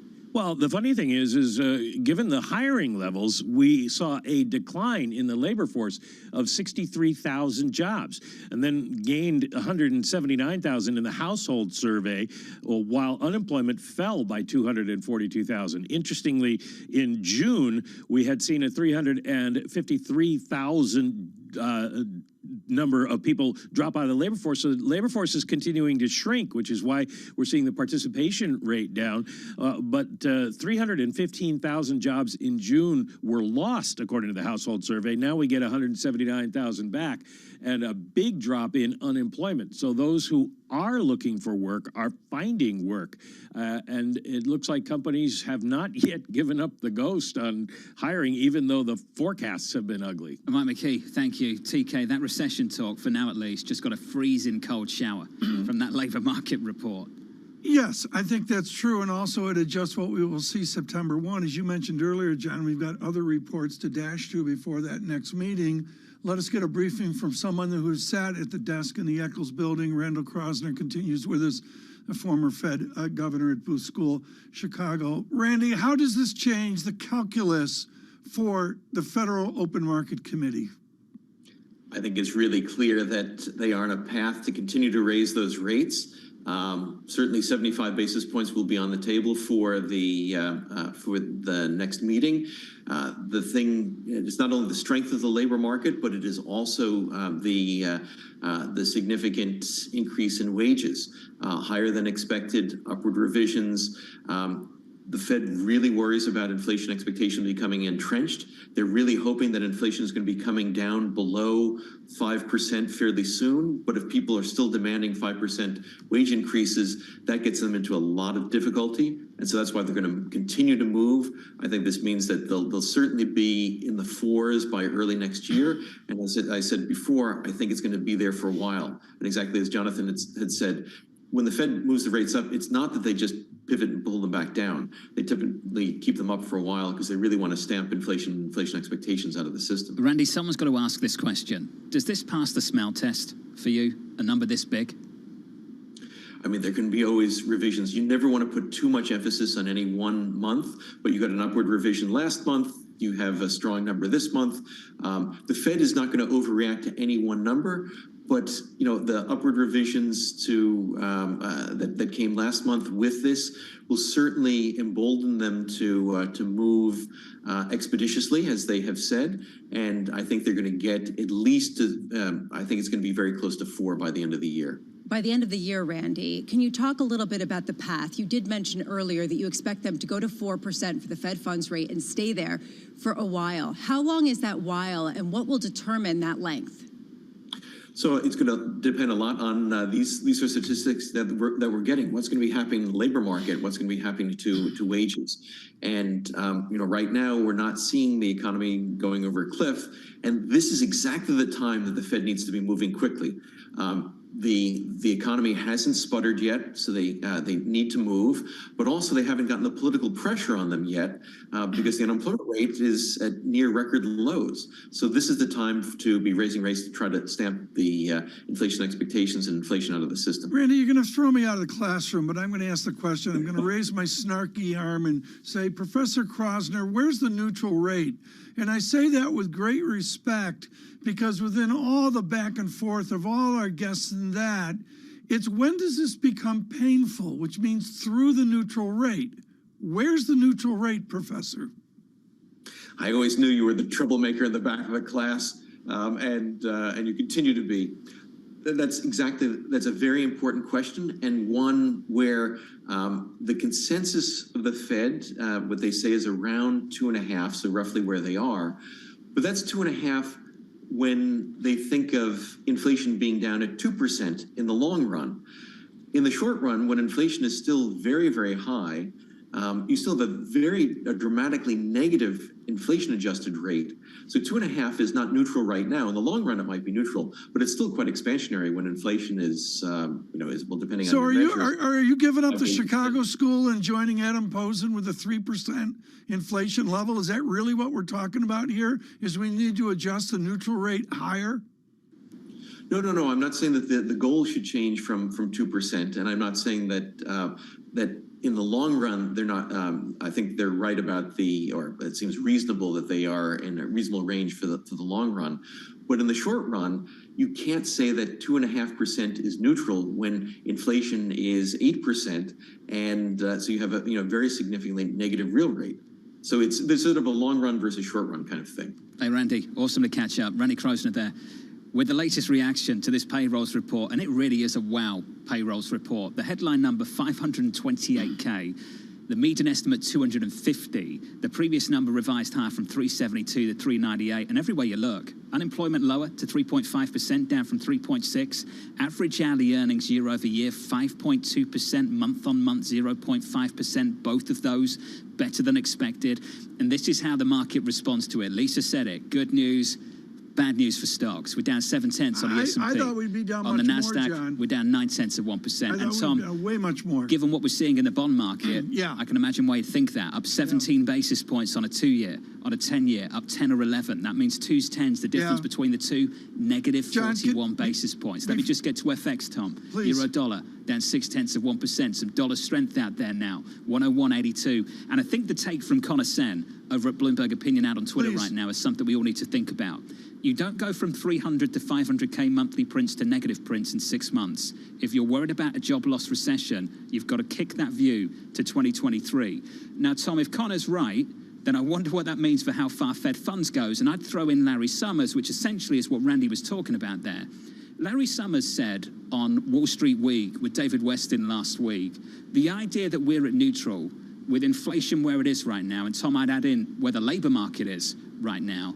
What did he say, Lisa? To be diplomatic, to be blunt, it was absurd? Yeah, it was indefensible. That was the word he used. Tom, I'd have to say this morning at least, it sounds absurd. And I would suggest that Governor Krosner there was being delicate with his former public effort of being delicate about 2%, moving out to Posen's 3%, or where Summers is, which is even a higher statistic. John, before we get to Jeff Rosenberg, we have to make the call of the summer, which is Priya Misra, TD Securities, as the curve inversion plunges between the negative 40 to a negative 43 basis points as well. I'm sorry, John, it's my call of the summer. 6 basis points deeper. Can write it down. Another 6 or 7. Tom, I'm going to run. I'm going to catch up with Rick Reeder at BlackRock in the next hour. Mohammed Al-Arian. You're leaving us? Mike Collins of PGIM. Anastasia Amoroso of iCapital. And we're here from the White House too. Secretary Walsh coming up, Tom. We said earlier on this morning, the story they've got to tell is getting just a little bit better. I imagine they'll lean a little bit more heavily towards the labour market report today and maybe away from the GDP report of the other week. And futures negative 32 here now, a little bit of deterioration there in the last number of minutes. To make sense of this stunning report, Jeffrey Rosenberg joins us, portfolio manager of the Systematic Multi-Strategy Fund at BlackRock. Jeff Rosenberg, let me cut to the chase. How do you do multi-strategy with such a shock? It is a bit of a surprise. Clearly, you guys have hit it on the head with good news being bad news, and it's surprisingly strong. And it's a reminder of just how strong the economy is. We're expecting an eventual slowdown, but it's not here yet. And Lisa and I were talking about this ahead of time. What does the market do on a big upside surprise? And so the narrative going in here from the FOMC was the Powell pivot, and this is the payroll pushback. And the pushback is they're not going to be able to pivot as aggressively as the market was expecting post that FOMC. And that's what you're seeing with that yield curve flattening and the big increase in the front end of the rates. Right. And then on risky assets and equities, they don't like that because they like, the end of the Fed tightening. And as Randy Krosner was talking about, if inflation doesn't come down, we are nowhere near neutral. And so you've got a lot more Fed hikes if you don't have that inflation coming down. Jeff, I've got a bunch of dweeby bond questions for you, but I think it's important that a large population of our radio and TV audience worldwide don't have fancy financial degrees. And they're asking, what's wrong with generating 556,000 jobs with the revision? Why is so much good jobs formation a bad thing? I just don't get that. Yeah, well, it's about overheating, and it's about inflation. And one of the challenges that you have is in this report, you see a lot of signs of that wage inflation and the wage price spiral. That is really the bigger risk here, that you transition from COVID, supply side disruptions, transitory, to something that's much more persistent. And the risk is that inflation hurts everyone. And if you don't snub it out early, the pain that has to happen later is much, much greater. And so that's why good news is bad news, because for financial markets, it means the Fed is going to have to do a lot more and is going to have to do that sooner. Tightening financial conditions to rein in the demand side is the only tool they have to address this inflation concern. So, Jeff, we were talking before we got these numbers that the Powell pivot would turn into the payroll pushback, which is exactly what we're seeing. And that was your expectation just based on how lopsided the markets have gotten in their belief of the pivot. How much have we unwound of that? How much more do we have to go? And I say this as we look, yes, at NASDAQ futures down about 1% and going lower, but still well off the lows after surging over the past few weeks. Well, there's a narrow reaction to today, and then there's a longer run issue. The narrow reaction is, as I looked at it last, about 17 basis points. You know, you're taking back, you know, a little bit less than 25 that you priced out following the FOMC and the Powell pivot.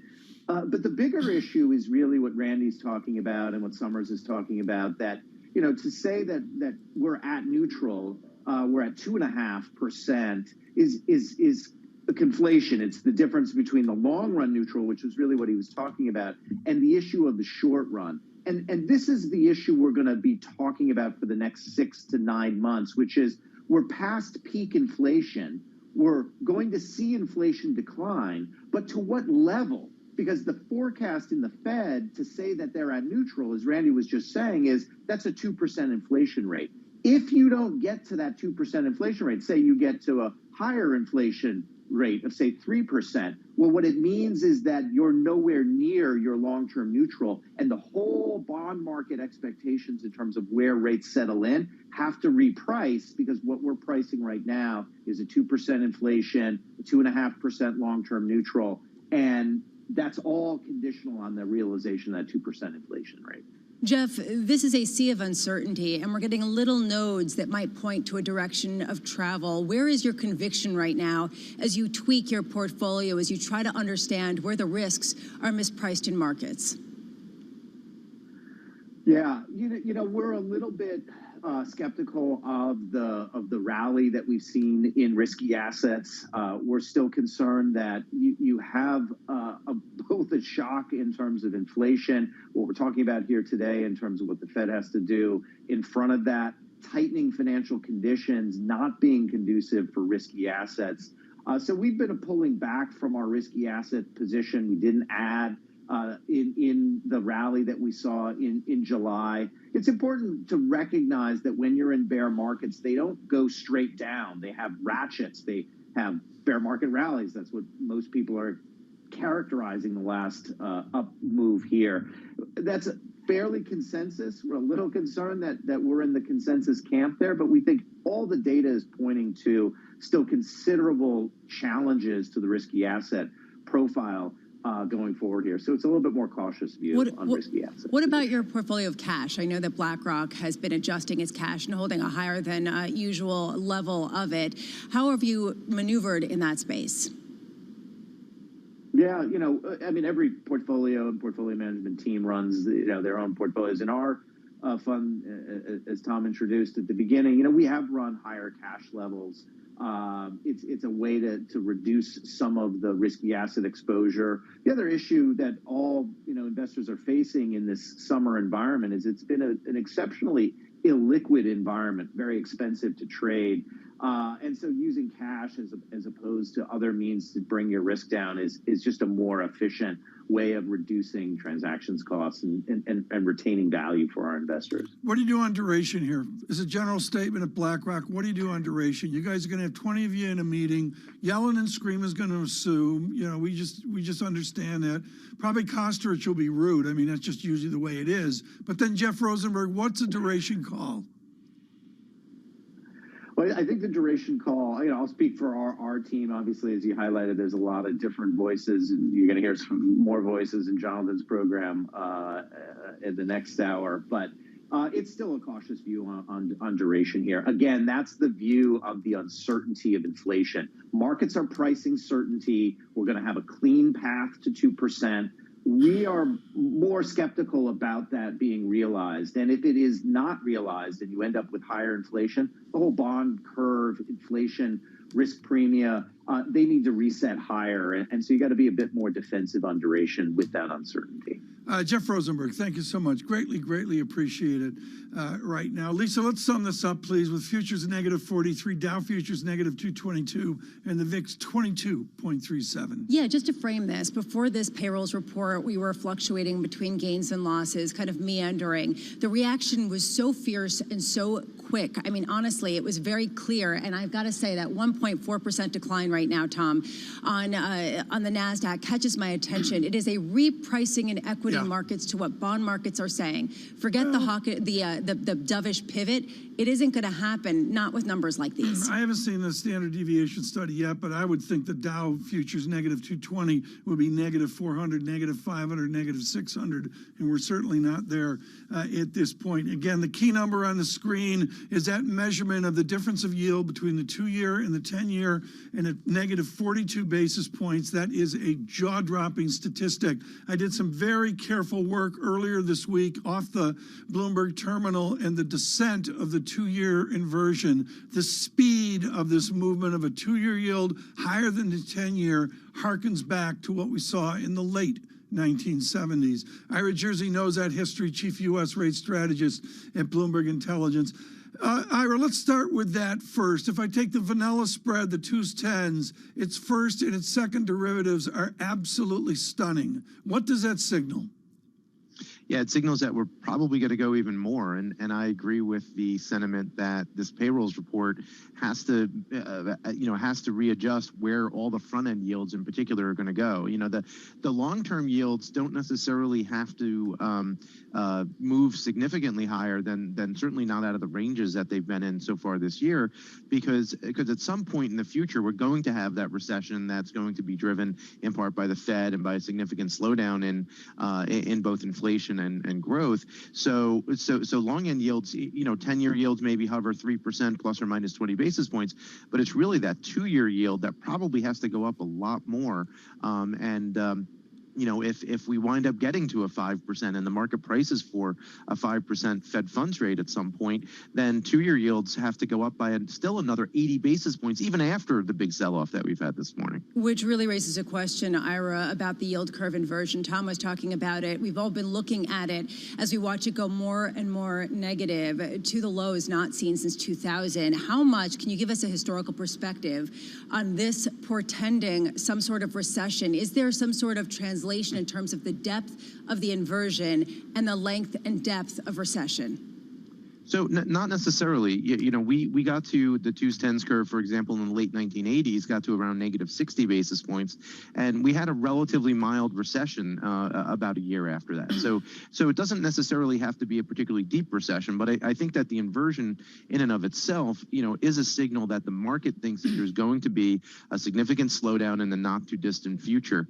But keep in mind, we haven't been in a situation where, all of the slowdowns in the past have been driven in large part with inflation coming down. That's not the case now. So could we do? Tom mentioned, the 1970s. The yield curve inverted by over 200 basis points back then. Now, I don't think interest rates are going to go that high, and we're going to see a 200 basis point inversion, but certainly a 60, 70, 75 basis point inversion is not out of the question. And we'll do some work on that, folks, and that's some proportional analysis we've got to get to. Ira Jersey, I want to go to the optimist Neil Dudd of Renaissance Capital, who just wrote a blistering note talking about this unique report. And what's important in his math is the phrase, an inflationary boom. That can be level, Ira Jersey, but critically to me is the x-axis and the persistency of inflation across time. Is the x-axis going to be the key that the Federal Reserve is going to do the Mary Daly route, and hike to 4.5%, 5%, and then stay there for a long period of time. Yeah, that's completely possible. Well, but Ira, I don't mean to interrupt, but Ira, this is absolutely critical. Is today's phrase, this is the stay there jobs report? Well, I think it's heading there, and certainly we have another report similar to this, and I think that has to become the consensus, almost no doubt. Because when I look at this report and I look at the aggregate labor income figure, so basically everything taken, it's growing still at 9% year on year.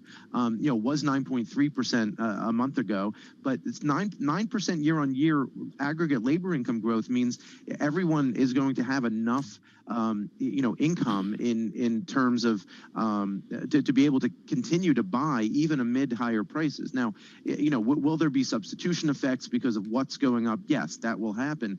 But the point is that with the labor market this strong, that means that you can have much more persistent inflation for large portions of the economy, and that really has to worry the policymakers, and that's why they might have to keep interest rates higher than what the market's currently pricing. I think, quite frankly, the market has 2023 wrong, and I think that there's some opportunities there for people to trade around that right now. Ira, if the market has 2023 wrong, where is it most wrong? Is it just on the front end, as we were saying, in terms of how much more people have to bring up their expectations for rate hiking?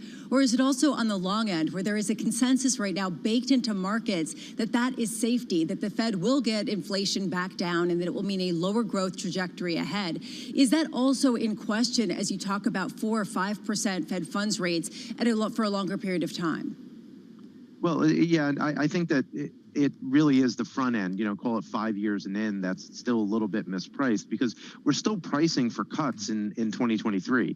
And I don't think those cuts necessarily will come, or if they do come, it's like at the very end after we've hiked to 5%. So I think that the long end, like I said, it doesn't have to move very much, but even a move from where we are now on the 10-year yield up to say 325 or 340, that's still going to be a 4 or 5% decline in the Treasury index. In that part of the Treasury index. So it still means a lot of pain for bond investors. So it's hard to love the bond market right here with inflation this high and with, almost too much optimism on the path of inflation's decline. Ira Jersey, thank you so much. Peter Bookvar just publishing over at Bleakley, and this is the economics of the moment, noticing the bang-up jobs report amid GDP declining, and as Bookvar says, productivity is plunging. We get some productive comments right now from Michael Casper on the stock market equity strategist at Bloomberg Intelligence. Let me get this straight. Hugely employed America. I don't think there's a recession. Don't stocks go up? How are you and Gina Martin Adams going to recalibrate? Not necessarily. So, as the previous two commentators said, this report is hugely inflationary, and we were really watching that average hourly earnings figure. And up it went. And up it went, and it got revised higher for the previous month. So really, it's hitting companies' margins, and we're also starting to see some demand destruction here, where revisions for revenues over the next few quarters are starting to be cut. So really not a great picture for stocks. Michael, how much does this cut into profit margins versus from the free cash flow that companies have that are doing really well? When I say about this, I mean paying employees more at a time when they're starting to look to cut costs. Yeah, so far, margin expectations for 3Q and 4Q are down about 40 basis points each.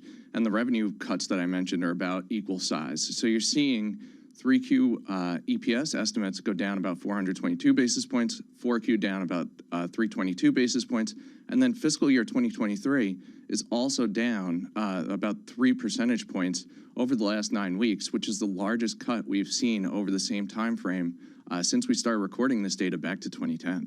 Michael, Tom was saying he was looking at the indexes, in particular the Dow, as he has wanted to do, and saying he's surprised that it wasn't down more. And it's a valid point considering the repricing we're seeing on the front of the yield curve. How much is this because of the resilience that we've seen in earnings versus perhaps misplaced optimism, as some people have called it? I think a lot of it is the misplaced optimism, right? So people expected inflation to start coming down a little bit, and maybe some signs for the Federal Reserve to maybe start easing in 2023, or at least take a pause. But inflation just keeps on chugging. So you've got to really bake in kind of where the Fed's going, and it just seems to be the rates picture is going higher, higher, and higher. This has been great. Way too short a visit. Michael, come back after you guys rebrief and recalibrate over the weekend. It's going to be something. Michael Casper here with Bloomberg Intelligence. Alan Ruskin with a blistering short paragraph. Lisa, as everybody comes into the Bloomberg terminal with opinion. The wonderful analyst at Deutsche Bank, a million miles from recession. Lisa, Ruskin says positive for the U.S. dollar. It is positive for the U.S. dollar because it means more action by the Federal Reserve, and it means strength. And strength should be a good thing, but right now it is a difficult one for the Fed to swallow, considering that they're dealing with 9.1% headline inflation. Pair this with an upside surprise to CPI next week, and then what happens, Tom? DXY up a full stick back to a 107 rounded up level, not new highs on strength, dollar strength, but there it is in the equity market. Futures negative 42, Dow futures negative 213. A bit of a wait. The VIX out an exact stick, 22.44. A stunning report, and of course, coming up, he'll have something constructive to say. The Secretary of Labor, Martin Walsh, with our John Farrow. This is Bloomberg. Stay with us.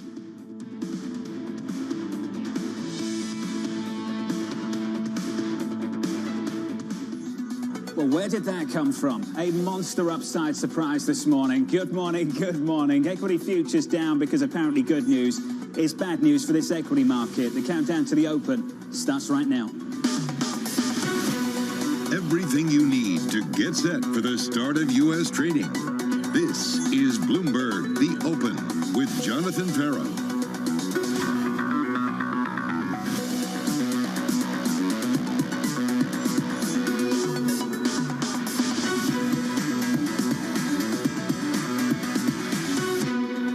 From New York, we begin with the big issue. The Fed has a lot more work to do. The jobs report is quite key. What Chair Powell told us is, well, he's data dependent. It's really clear that they are on a path to continue to raise those rates. With this jobs report and the inflation number due next week, Certainly 75 basis points will be on the table. That's why these data points coming up are so crucial. A hugely important number in today's jobs report. It's not only the strength of the labor market, Labor force participation. The key to bring out here, the significant increase in wages. A lot of answers we still need. Harold, today. How the economy is going to react. The Federal Reserve still has its work cut out for them. Joining us now is Mike McKee. Mike McKee, what a number.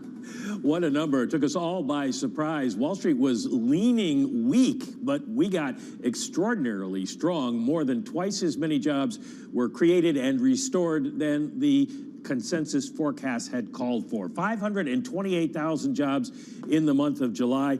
June revised up to 398, a total for June and May of 28,000. The unemployment rate falls to 3.5%. That matches the low before the pandemic. Participation rate, though, falls to 62.1 as more people leave the labor force. Average hourly earnings stay the same at 5.2%. Does the Fed read that as inflationary or not? We'll see. The jobless story is interesting. This unemployment rate at 3.5%. The U6 rate only at 6.7%, unchanged from the month before. Discouraged workers apparently not finding more jobs. It's kind of hard to parse that out at the moment, but as I mentioned, labor force falls, employment rises by 179,000, and of that, in the establishment survey, 401,000 in the service industries. Unemployment down by 242,000 in that household survey.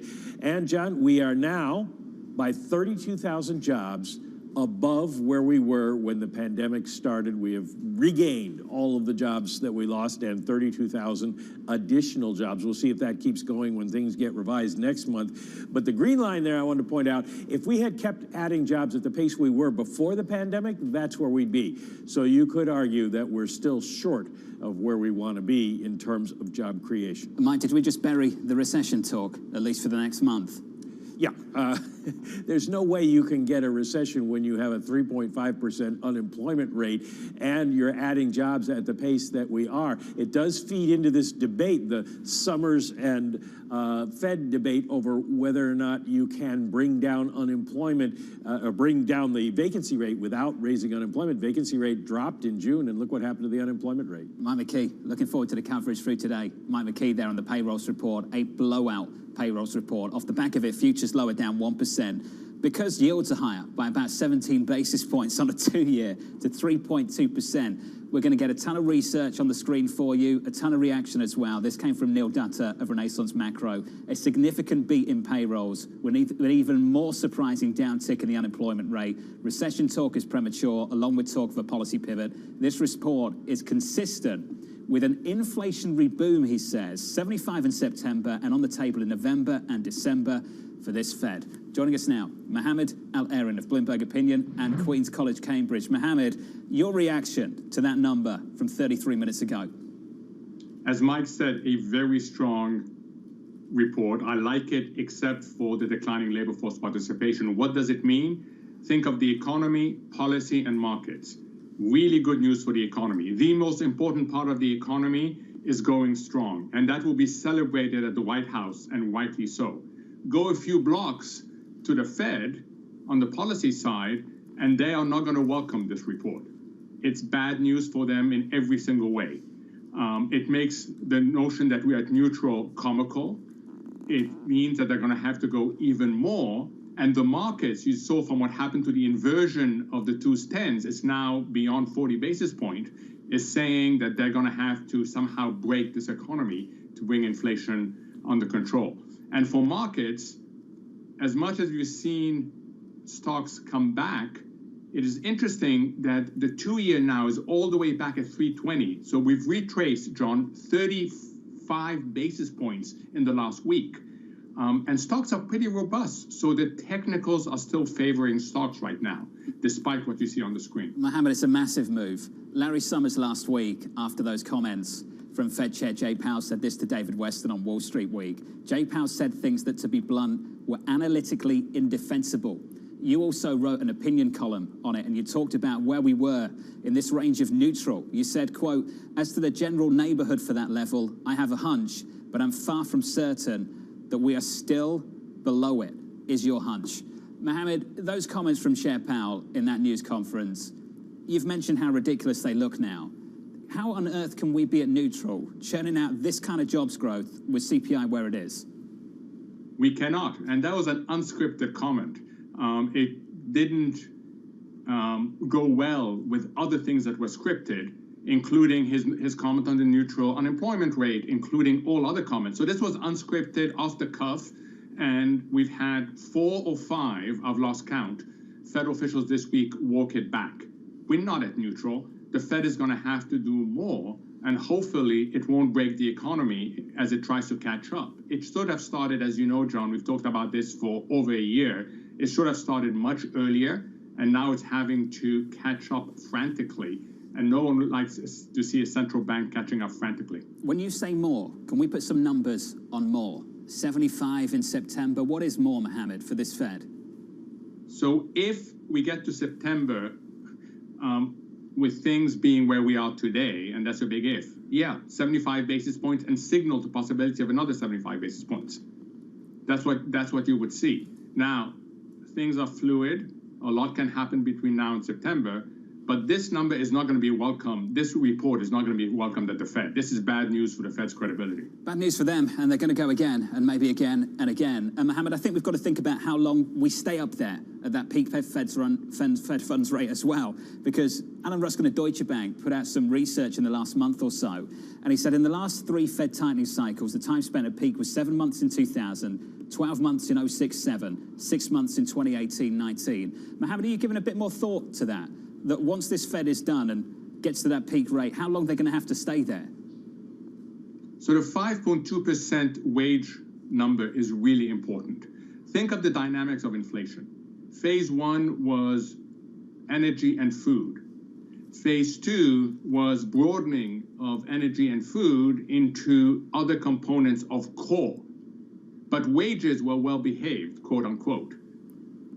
Weren't well behaved for the average worker because it meant negative real wage growth. Now we're seeing wages pick up, and with an unemployment rate down to 3.5%, a labor force participation coming down, jobs being created at over 400,000 on the 3-month moving average, you would expect wage rates to go even higher, not just 5.2% growth, but higher. So the next phase of inflation is going to be wage driven. If that occurs, It's good for the worker. It's good for the economy. However, it means that core inflation will prove to be much stickier coming down. So I do think that markets are a little bit premature in thinking that the Fed is going to start cutting rates aggressively early in 2023. It's going to take longer than that. You're not alone. We've had a lot of banks come out with a lot of notes pushing back against a lot of this rally. Bank of America said take profit on the bear rally. HSBC said it's time to ditch stocks. Goldman said stocks could fall without a shift in the macro data. I wouldn't call this a shift. It's a shift in the right way. Barclays said the emerging Goldilocks narrative feels misplaced. This data would speak to that. Mohammed, I think it was HSBC again, Max Kettner, who said it was wishful thinking. We've had a massive rally, Mohammed, off the lows of November, or rather the lows of June. June 16th, we've had a move of about 20%. Mohammed, when you think about that, how much more weight we've added to the equity market rally in recent weeks, what would you be doing with stocks right now? So first, what's happened isn't about fundamentals. I've stressed that. It's about technicals and it's about relative valuations. The technicals still favor the stock market. That's why the stock market has been so resilient to what has happened to rates over the last few days. Remember, there's a lot of money sloshing around the system. We've put a ton of liquidity in through all these central bank QE injections. Relative value. People are really stuck, John. They don't know where else to go. So stocks look like the best of, rather, a list of evils, if you like. So you got to respect the technicals, but on a fundamental basis, yeah, stocks shouldn't be where they are. But never underestimate the technicals. The technicals have to play out. We'll see whether the sorts of moves we're seeing today are going to shake some people out, but the technicals have proved to be very, very strong. Mohammed, 210's at negative 42, pushing negative 43. What does that tell you? It tells you that the market thinks the Fed is going to make yet another policy mistake, that they're going to end up by over-tightening because they've been so late. Remember the phrase, time, skill, and luck.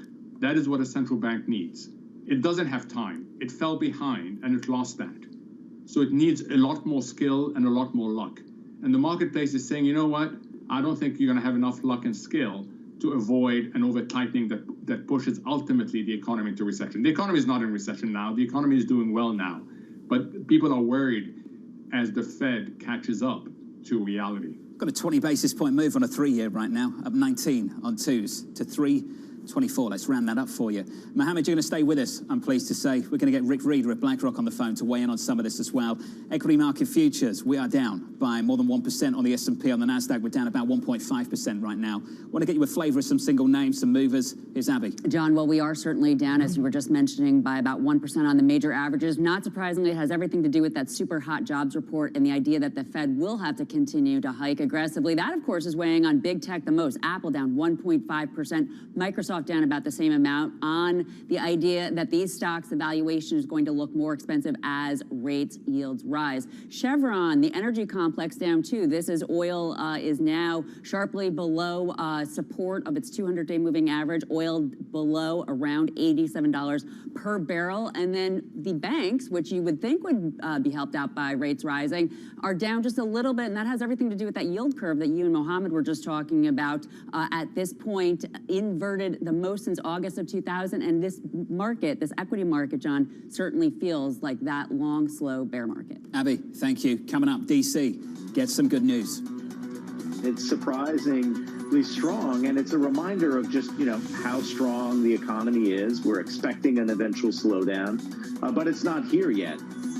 We'll head down to Washington up next, and we'll continue the conversation with Mohammed and get Rick Reeder at BlackRock on the phone. That's next. This is Bloomberg.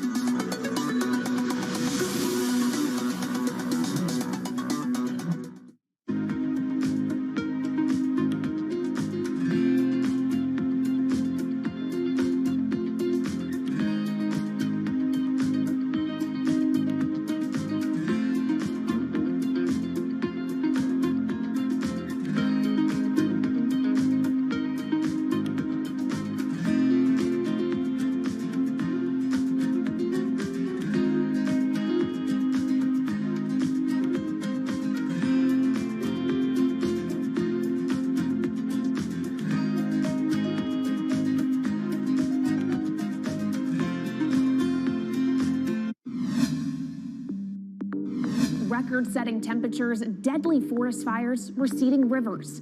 In this episode of Bloomberg Green, we're focusing on extreme weather. We'll explore the science behind the recent heat wave. It's going to get more extreme than it is now. I'm afraid that's inevitable. The consequences of extreme weather. There is overall low awareness that heat kills. And until recently, there's not been as much effort to try and educate people about the dangers of heat. And solutions for the planet to mitigate and adapt. We need government to lead on this, and we need government to stimulate, regulate, and stop certain things happening. I'm Kaylee Lyons from Bloomberg's global headquarters in New York, and don't miss this week's edition of Bloomberg Green, airing this weekend on Bloomberg TV, Quick Take, and online. Bloomberg Green, bringing you the business, data, and innovators fighting climate change. Reinventing climate news on TV, Quick Take, and Bloomberg.com. Today's CFOs are reshaping the C-suite, positioning companies to meet the next generation of challenges, breaking out of traditional roles. One of the most important things is looking around the corner. Look for Chief Future Officer on Bloomberg.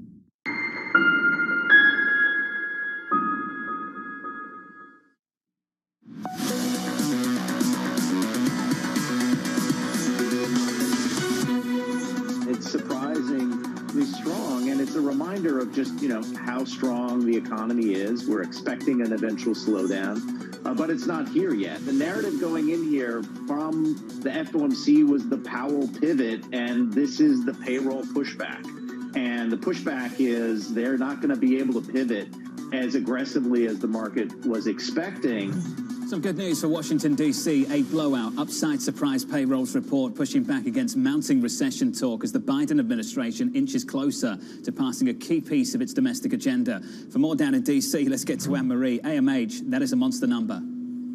It is a monster number, and as Mohamed El-Arian just told you, Jonathan, it's going to be welcome news at the White House, maybe not so down the block at the Treasury or the Fed.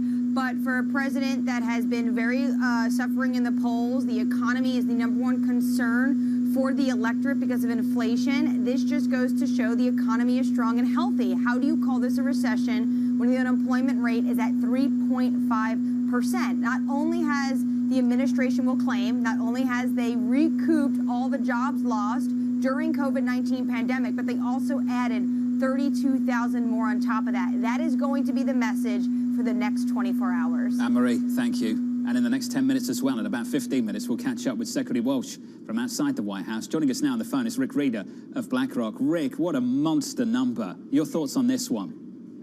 Pretty incredible, Jonathan. I mean, you can't, no matter how you parse it, it is consistently strong. I mean, across the board, I mean, stunningly strong. You know, what's amazing about this number is it's incongruent with the claims data that showed some softening, the JOLTS data which shows openings slowing, the surveys you're seeing in the ISMs and otherwise. And by the way, companies, one after another, the Walmarts, the Amazons, the big employers, talking about layoffs and certainly slowing down hiring. So it's an impressive number, and it's surprisingly so. Rick, are you changing your thoughts about how much work the Fed needs to do? We talked a number of months ago, and you said maybe some weakness starts to come in the labor market. We don't see it yet. What are your thoughts on that now? John, that's exactly right. I mean, you have to assume that the Fed's going to do 75 in September now. I think that's got to be your base case. And then, while the economy's moderating in a number of places, you're seeing it, certainly in housing, certain parts of the industrial complex, you're seeing it, retailing, you're certainly seeing it. But, you're not, the people, it's certainly not, when you've got a 3.5% unemployment, pretty strong. And so I think you have to assume that the Fed's got more work to do before slowing it down. I mean, the markets have been pricing in a flip to the Fed easing aggressively, which quite frankly was hard to believe, was presumptuous to say the least. But now you have to assume that they're going to go 75, draining liquidity as well. And so you have to build that into your asset allocation matrix for sure. Let's build that in right now. You've talked recently about putting a little bit more cash to work. You've had that dry powder through much of this year. Rick, how have you been using the recent strength both in equities and in credit too? Yeah, so, it's funny. We've been letting the line out a bit, as you said, Jonathan, and, across risk assets, but the place we feel by far the most comfortable is in the credit markets. You take the fear of recession or growth slowdown, your interest coverage is still great at companies, and you've priced the bond market, the credit market has priced, quote unquote, recession much more aggressively than the equity market has, and you're getting paid for it, whereas defaults are actually going to be quite moderate. So we've definitely been adding in credit. We talked about last month on your show, still like it, and actually, quite frankly, hopefully, you see some pressure here on spreads, because I do think the credit markets are attractive. You're getting yield now in the portfolios that are pretty generous that we haven't seen in a really long time. And you have to assume the Fed's going to continue to tighten financial conditions, but credit markets are a place you're getting paid for it. Other markets, I think you got to be a bit careful about risk, given the Fed's disposition from here. When you say other markets, do you mean stocks? Yeah, it is. And I heard Mohammed describe it. I think he's exactly right. The technicals have been impressive. You get some stock buybacks, and you get the technicals, meaning people aren't long, haven't been long, and the equity market just sort of floats higher into that. And I think it's, I think the stock market's okay. I mean, I don't think it's terribly rich, but given you've got an uncertain set of economic conditions, this number notwithstanding, you've got a Fed that wants to tighten financial conditions. It's just okay. And I'd rather take my risk, get carry into our portfolios, get interest income in the portfolios more aggressively than taking a lot of beta risk. Hey, Rick, awesome to catch up. Thanks for jumping on the phone. What a report. Rick Reeder there of BlackRock. Mohammed waiting patiently for us. Mohammed, thank you for that. Rick talked about it, the tightening in credit spreads. We've had 140 basis points of tightening in a single month. We've had a 20% move on equities, Mohammed, on the NASDAQ going back to the middle of June. That's an easing of financial conditions, Mohammed. And when we talk about the Fed needing to do more work with Fed funds, what do they need to do with financial conditions? They need to tighten financial conditions. And as you point out, it's been going the other way. And part of that has been due to their commentary. We've had failures in not just analysis and forecasting, but also in communication. John, the other thing I would keep an eye on, and we haven't talked about, is what does it mean for the rest of the world? The dollar is strengthening again. That's not good news for the rest of the world. And for those who are very tempted to fade the U.S. and favor other parts of the world, this is going to be a warning to them. I think the U.S. remains, in relative terms, the strongest economy and the most attractive markets right now. Mohammed, yesterday you congratulated the Bank of England for being what you said was honest, transparent, open. They're forecasting a recession that starts at the end of this year, inflation that runs, maybe peaks at 13%, perhaps more, and the story sticky into 2023 too. What would you like to hear from this Fed? And Mohammed, do you think they have the luxury of being as open, as transparent as Governor Bailey has been? So they need to do something. John, you quoted Larry Summers. You could have also quoted former Fed officials that have called Fed projections laughable, dreamy, fairy tale. Look, the Fed has to restore its credibility. It has to be seen as the trusted advisor that puts out their honest, non-political projections. That is absolutely critical. You need that in a system. That's why you give central banks political independence, for them to be technocrats, not to be politicians, to be technocrats. Go to the Bank of England, and Governor Bailey's being unfairly criticized today for being that honest. It's not easy for a central bank governor to say inflation is going to go up to over 13%. We may fall into recession in the fourth quarter, and it will last most of next year, and the balance of risk is on the downside. That is a really difficult message to give. No one wants to give that message. And yet, Governor Bailey had the courage to do it. The Bank of England had the courage to do it. And I think it's important, because what does it do? It acts as a catalyst for let's get policy reaction so that we don't end there. Okay? He's saying, given the current policy configuration, that's where we're going. Because you hope you're going to trigger a policy reaction, because people say, I don't want to go there, and you'll get the proper policy responses. And that's why it's really important to have a technocratic central bank. Mohammed, I want to take this a little bit longer, so I'm going to ask the control room to blow this break and take this at least for another 3 or 4 minutes.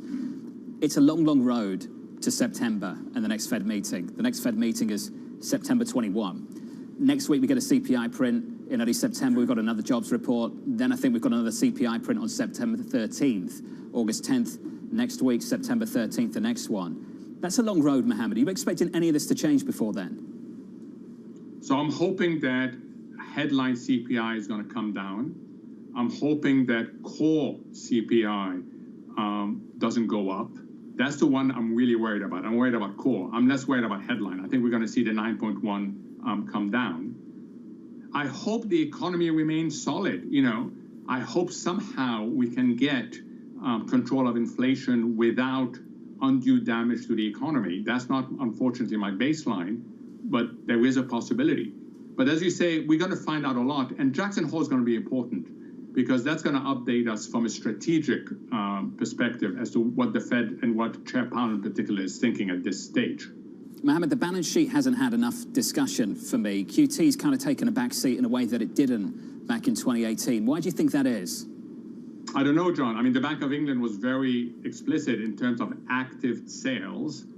We haven't heard this. Look, it's critical for the Fed to update its framework. Remember, we are still stuck with a framework that's calibrated for an economy with insufficient aggregate demand. We don't have insufficient aggregate demand. We have insufficient aggregate supply. So the Fed should be looking at its framework and rethinking its framework, even though it's just over a year old. And in that context, it has to think not just about rates, but also about QT. You mentioned the rest of the world, Mohammed, and maybe let's finish there. Where do you think this leaves the global economy and the risk elsewhere, particularly in emerging markets, with the Fed that's going to have to be much more aggressive in your mind than many people are anticipating and potentially stay there for quite a while? Yeah, it's going to test the resilience of the rest of the world. Stronger dollar, higher rates is not something that developing countries welcome. It complicates their lives because it means higher imported inflation. It means that capital markets become less predictable.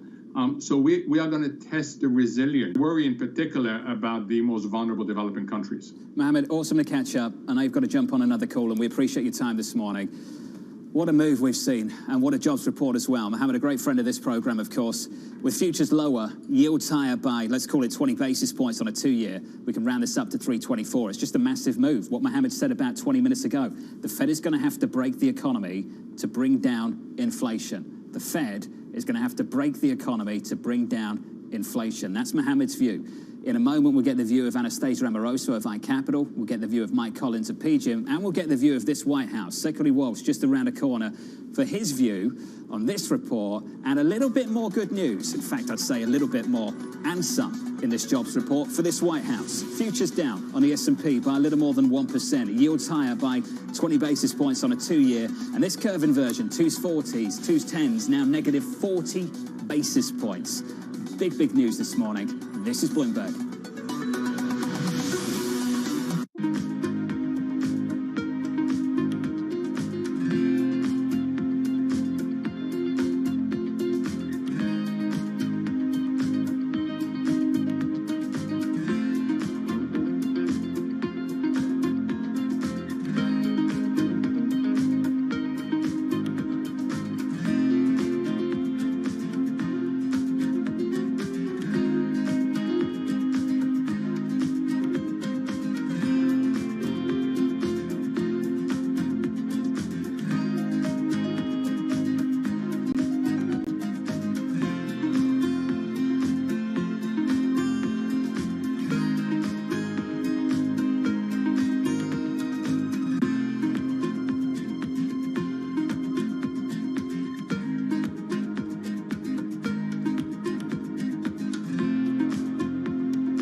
Thinking big from the beginning. I mean, the reason that I was interested in doing this in the first place was a much bigger challenge than making a comfortable shoe or doing something in the fashion industry as a narrow opportunity. We thought that there was a big leadership opportunity. We looked around at an industry where there was 20 billion pairs of sneakers made every single year, and it was 100% made from plastic and the hides from cows, and it was terrible for the environment. And we thought that we could offer something to consumers that was differentiated in the way it feels, more comfortable, higher performance, and do that because we use sustainable materials. And in doing so, we could take a really interesting leadership opportunity and grab that and use that to tell a totally different story and compete on a totally different vector than what the rest of the industry were doing. Lots happening on Wall Street. It's the basic law of economics. It validated what the market was already pricing. Need to catch up? This is Bloomberg Wall Street Week. I'm David Weston. We've got the information and insights. David, you just hit the nail right on the head. From businesses most influential and instrumental. And that's the way you run good risk management. It's a challenging dynamic. We could continue to see that kind of strength. Bloomberg Wall Street Week premieres tonight with replays all weekend on Bloomberg Television and Radio. Innovation, money, and power collide in Silicon Valley and beyond. Bloomberg Technology with Emily Chang. Weekdays at 5 p.m. in New York and 2 p.m. in San Francisco.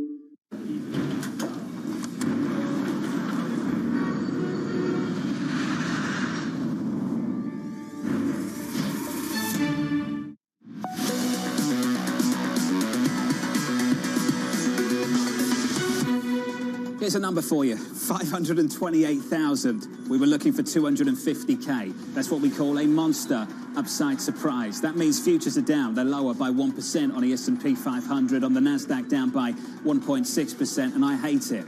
I hate it when good news is so-called bad news. And here's the why. Switch up the board and get to the bond market. There's your opening bow for equities. Yields higher, aggressively so, by 13 basis points to 282 on a 10-year, much more so on a 2-year, up by around about 20 basis points on a 2-year yield this morning. Just unbelievable. In the FX market, yields up, dollar stronger, euro down. Euro dollar down to 101.55, negative 0.9%. And crude, get used to not sub 100, sub 90 apparently. $87 and about 15 cents. We're down by 1.6%.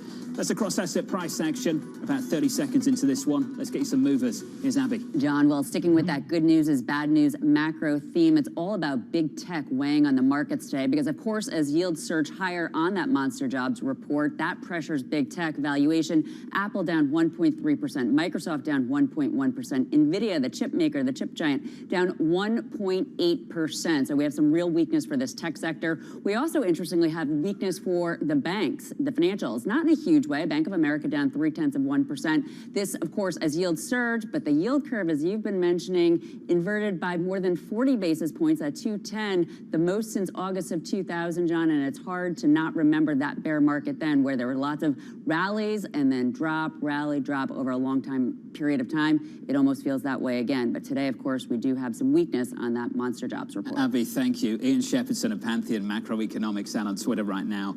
How's that recession call going?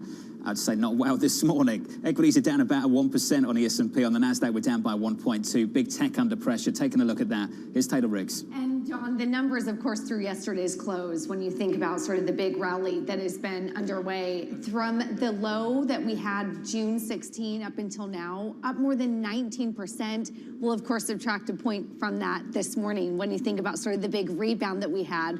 Okay, 17.8%. So not sort of quite out of that bear rally, but sort of clawing our way out of that. When you take a look at maybe some of the individual sectors, or if we go sort of out of sort of the NASDAQ, you can see ARC, of course, had been up through yesterday, 37%. Stocks index, of course, biotech had already sort of climbed its way out from the big lows, up more than 20%.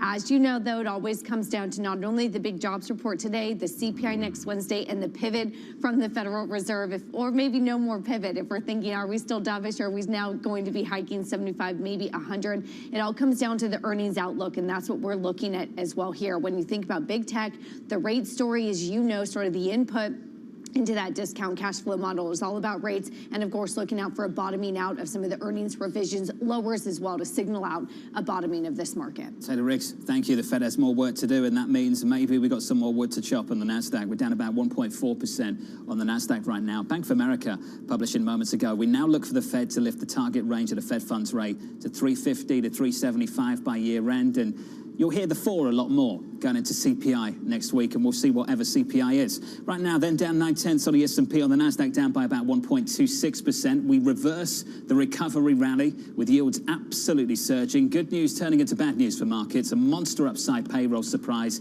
fueling bets for another big rate hike. Kaylee Lyons has more. Hey, Kaylee. Hey, John. Well, that's reflected in the cross-asset price action. Not just stocks down, but the dollar stronger on the day. And as you said, Treasury yields are absolutely flying, more so on the short end, which of course is the pricing of more aggressive Federal Reserve rate hiking. The 2-year yield right now on the day up 18 basis points to just shy of 3.23. And of course, that puts it even more ahead of the 10-year yield. Right now, that curve inverted by more than 40 basis points. That is the deepest inversion going back 22 years to August of 2020. And usually that is an indicator of a recession, though, as you've alluded to, this doesn't look all too recessionary at the moment, as the market is pricing in a greater odds of a 75 basis point hike next month, John. Kaylee Lyons, thank you. Thank you very much. Just breaking down some of the data and what this all means for the Fed. I'll break you down on what's going on in this market right now. About 4 minutes into this session, equities are lower by about 0.8% on the S&P 500. On the Nasdaq right now, we are down by about 1.15%. I'll give you the sector breakdown as well on the S&P 500. You can work out where things might be going, given what's happening with yields now, up by about 20 basis points on a 2-year. Information technology down by 1.2%. I want to run you through the bond market as well. 2s, 10s and 30s shaping up as follows. On a 2-year yield, up by 19 basis points on a 2-year to about 3.23. On a 10-year at the moment, yields higher by 13 basis points. So the heavy lifting happening at the front end of the curve. That means the curve inversion, 2s versus 10s. Now negative 40 basis points, and Tom Keene and myself a little bit early this morning said the same thing. A shout out to Priya Misra of TD, who was looking for this. Just a monster call from her. She said negative 40 basis points on 2s, 10s. Right now this morning on 2s, 10s, we have negative 40 basis points. On Bloomberg TV and radio, I'm pleased to say that joining us now is Labour Secretary Marty Walsh off the back of this stellar jobs report. Secretary Walsh, the floor is yours, sir. Your thoughts on this one? No, thank you very much. This certainly is a great jobs report. When you look at the different sectors, most of the economy has recovered. The jobs that were that companies had pre-pandemic are all returned, so it shows good gains. We've showed some good wage growth. We've shown good areas. Manufacturing is one of those areas that certainly we've seen come back, not just come back to pre-pandemic levels, but go beyond that. I think with the CHIPS bill that was passed and signed, it's going to be signed into law next week, we can do more manufacturing in the United States of America, which in the long term will help us with some of the inflationary pressures such as semiconductors and more microchips. Secretary Walsh, what a turnaround this has been since the pandemic. Can we just take a moment to think about that, how much we've recovered over the last couple of years? And can you talk to me about how sustainable you think these jobs gains might be? Well, I'll tell you, pandemic, March of 2020, I was the mayor of Boston, and we were shutting businesses down. We were shutting restaurants down. We didn't really know what the economy held. And thinking about where we are today was really incredible. And I think that this will, in my opinion, will be sustainable moving forward. I think companies are understanding. I think we're going to have a new type of economy. I think we're still obviously dealing with inflationary pressures. You talked about it right before we got on the air here. I heard you talking. And I think that, you know, we're going to adapt and adjust, and we're going to move forward. I think that the infrastructure law that was signed into law, we're going to see more investments all across America on roads and bridges. I think with the CHIPS bill that was passed and move forward, we're going to see more investment in manufacturing. Hopefully, the bill that's being worked on now in front of the Senate is going to be working on prescription drug costs and environmental climate change and some other areas is going to help. When you really think about a lot of what's happened here under the Biden administration is something that we've talked about for the last decade or so, and these are all going to be good bills and good investments to move our economy and, quite honestly, move America forward. I know you've got a lot of people to talk to this morning. I did want to talk to you about the negotiations on the ports. This was your quote. I know you are, because this was your quote last time we spoke. You said, next month if I come on this show, if we don't have a contract and we're not close to a contract, then you and I might be having a very different conversation. So I guess, do we have one? Are we close to one? Or are we having a very different conversation? No, I don't know how close we are to getting the contract, but one thing that has happened since we've spoken and both sides have agreed is the health care, and that was a big sticking point. That's usually a big sticking point, the costs around health care and who's going to pay for health care, and that was negotiated and solved about 10 days ago. So I'm very pleased with that. Now they're on to the next phase of negotiation, and usually when you think about contracts negotiation, the biggest sticking point is around health care, pensions, things like that, and those are in the rearview mirror now. Now they're moving forward on some of the other issues they want to tackle. So I feel good where we are. If I said that, I probably should have used my words a little better if we don't have a contract by next month. But I am very confident where we are in the negotiation right now. I am not concerned. And I stay in very close contact with both the longshoremen union and the companies on the ports to offer any type of support we need. But every time I talk to them, they say we're moving forward. Secretary Walsh, for some people who might not be that confident as you are, they might not be familiar with how this works, with this particular set of negotiations. As you said before, this particular one's a little bit different because it only starts 6 weeks before expiration. Can you help us understand things a little bit better by comparing it to 2014, where we were then at this stage and where we are now? Well, I think we're further along than we were in 2014. If I remember, that took an awful long time to get done. But just for people that don't quite understand collective bargaining or negotiations, usually you can start months ahead of time to lay down the foundation for a contract. In this particular case, it's 6 weeks before the termination of the contract, which means it always runs over the expiration date. I don't think they've ever had a contract done on the expiration date itself. Normally, you want to shoot to get a contract by expiration date. But what both sides have agreed to do in this case have continued to agree to keep the current collective bargaining agreement in place while they negotiate moving forward. There's been no conversation of strikes, lockouts, slowdowns, none of that stuff. That hasn't even broached or brought up and talked about. And that's the thing that I don't think will happen in this negotiation. And I'm going to continue to talk to the sides and where I need to put pressure on them. Certainly, this is a big issue for the ports and for products coming into the United States of America, and quite honestly, for exports out of the United States of America, too. So we want to stay very close to that. Myself and General Lyons, who's the liaison at the White House, who's been in constant communication. We talk a couple times a week, but we have a scheduled call just to go over where we are, just so we can stay on top of these negotiations. Secretary Walsh, a monster jobs report is the final question from me for Boston. Do we need to see some labor turnover at the Red Sox? Oh, God, I get myself in trouble there. I'm not really sure what's going on there, although they seem like they didn't make many changes, so they're going for something, so they must be going for that wild card spot. That was from Mike McKee and Tom Keene. They were pushing me to ask Secretary Walsh. They had to go there. It's good to catch up with you, sir. Thank you. Labour Secretary Marty Walsh there on just a killer jobs report. I'll keep going through the price action. Mike McKee's going to drop by again and go through the labour market report after his 5th, 6th, 7th, 8th look at it. We'll get the view of Anastasia Amoroso and Mike Collins of PGIM and iCapital, respectively. We're coming off the lows here. On the Nasdaq, we're down about 0.8%. On the S&P, we're down 5 or 0.6%. In the bond market, just some big moves off the back of a big number. Up 18 basis points on a 2-year to 322. Coming up, investors looking ahead now to CPI data next week. We're looking for another strong gain. So, the headline's going to be weaker just because you had that huge pullback in gasoline prices. But that shift from 1.3% to 0.2%, which is what we're looking for, it almost entirely stems from energy. That conversation up next.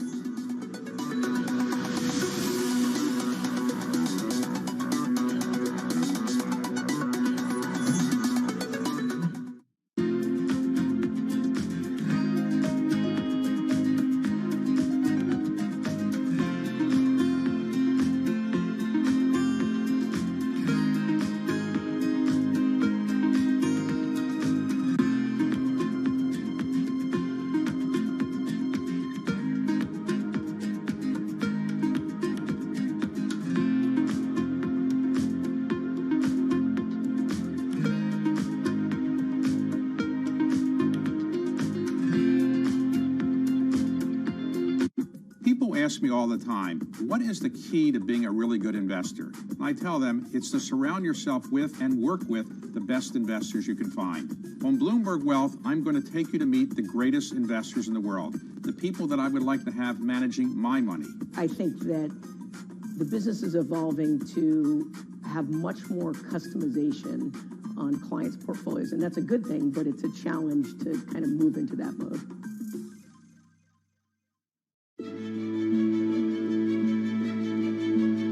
One of the most fascinating entrepreneurs because you also started really young. What did you learn? Did you always think that you'd be an entrepreneur?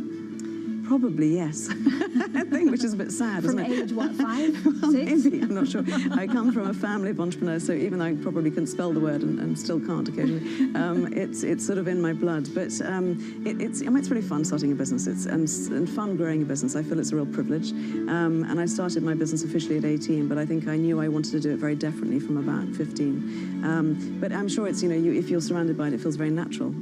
So yes, it's fun. And it started how? You started by making, you went to Florence. It was in Italy, and you started handbags. Yeah, so I knew I was actually given a handbag by my mother when I was about 60, one of her old handbags, and I remember how it made me feel, and I think fashion is fascinating for the mood-changing, the confidence-boosting aspects, of the sort of tribal aspects of what fashion does. And so I went at 18 to Florence, knowing that was the home of leather goods, which is what interested me. I just wanted to learn, actually, and be surrounded by craftsmen who, I mean, making things is important, and that's going to be very interesting, I think, over the next sort of 10 years. I think the onshoring of craft and manufacturing is going to be fascinating, actually. I mean, I watched the offshoring. I literally saw it, and I think we're going to be seeing that coming back to local. We have to. When we're all looking at our objectives in terms of carbon, you know, proximity is going to be key. When big tech reports earnings, Another big day. Apple, Amazon crushing it. Bloomberg brings you the headlines first. Revenue growth falling for the first time. Missed on every top and bottom line metric apart from one. This really is a story of strength. Plus, expert analysis to keep you informed. We've been waiting for this. The fact that they are not profitable is concerning. Is this a company that indicates maybe a recession is coming? We think it's going to be a major bounce back coming in next year. Nobody covers tech earnings like Bloomberg, your global business authority.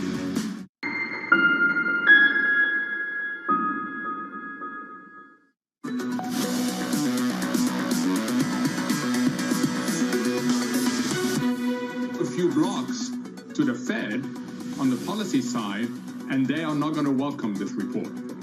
It's bad news for them in every single way. It makes the notion that we are neutral comical. It means that they're going to have to go even more, and the markets, you saw from what happened to the inversion of the two stands, it's now beyond 40 basis points, is saying that they're going to have to somehow break this economy to bring inflation under control. That was Mohamed Al-Arian earlier this hour. The US payrolls report coming in hot with a host of data still coming next week. The main event, CPI on Wednesday. Mike McKee back with us for more. Hey, Mike. Hey, John. We have a very strong report that takes care of the mandate for the Fed to bring down unemployment. We come in with 528,000 jobs for the month and an unemployment rate of 3.5%. That matches the low in January 2020. Pre-pandemic, average hourly earnings unchanged at 5.7%, and of course now we're 32,000 jobs above where we were when the pandemic started. So all good news for the president and for workers, whether Mohammed's right about the Fed.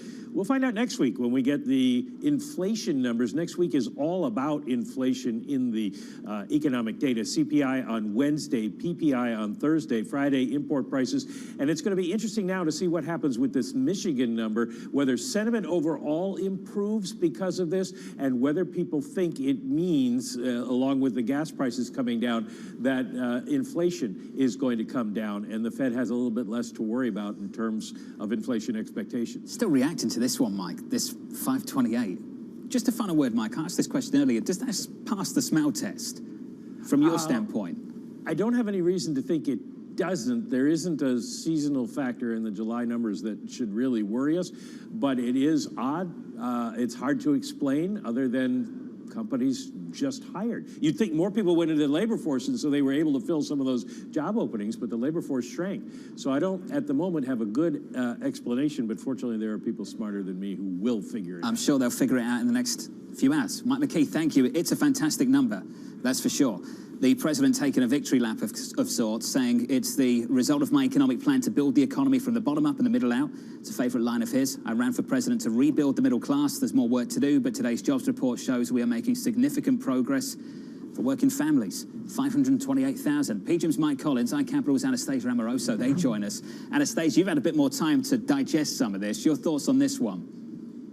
Well, John, good morning. And I know you don't like the interpretation that good news is bad news, and I don't either. And I actually think that good news is good news here. And the labor market is still exceptionally strong. And that means that we can put some of the recessionary fears to rest. And that means the economy is still doing just fine. And the reason why that's good news is because I think there is a path to be had to soft landing here that the Fed so badly wants to engineer. So they're going to run the GDP growth below potential, but but they're also going to bring down the job vacancies, but not necessarily the job creation itself. And that should not produce a big rise in the unemployment rate. That should be good news for the markets. I know that's not what we see on the screen right now, but the reason that should be good news for the markets is because if everyone is so worried about having to haircut the 2022 and 2023 earnings estimates, maybe we don't have to do that if we're not actually going to a recession. So my interpretation here is this is boomy, this is solid labor market,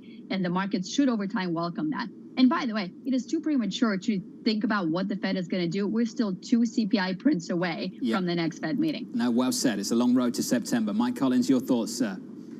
Yeah, Jonathan, I'm really in Anastasia's camp as well. I think people who think good news is bad news are kind of missing the big picture, right? If you just think about the different scenarios out there we've all been talking about, and I would ascribe almost before today, maybe a one-third probability to each of these scenarios. The first one is really Anastasia's, that you have just a soft landing, a moderation, GDP, 1 to 2%, inflation coming down.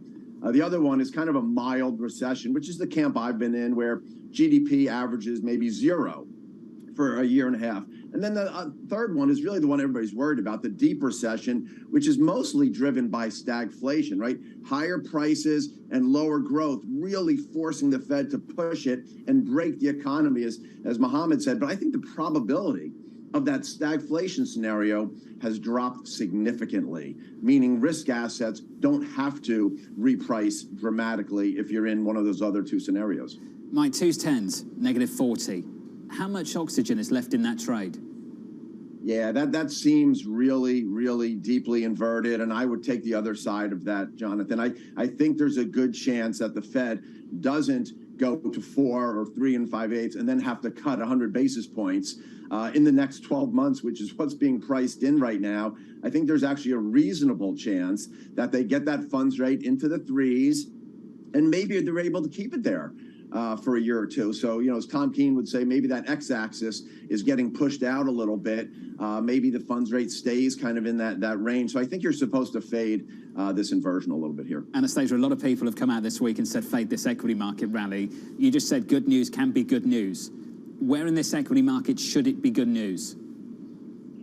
Well, I think good news is that maybe we don't have to retest and break below 3,700 that we've seen before. And the reason I say that, if people start to have some confidence that $240 on the S&P 500 next 12-month earnings estimates can hold, then maybe you apply a slightly lower multiple to that. But at least you don't have to haircut that into the 220s that everybody feared. And so the good news is that, maybe, we give a little bit back here. We fade some of this monster rally that we have had, but we may not necessarily have to worry about another, 20% down from these current levels. So, don't get me wrong. I do think this market continues to be range bound because we've got fears about hot inflation on the one hand, and we've got fears of imminent recession on the other hand. So this market is sort of trapped here, but I think we kind of know what the trap now looks like. It's between 3,700 and probably 4,200 on the S&P 500. So it would be nice to break above this range, but we're probably not going to do that in the meantime. So I would focus on getting paid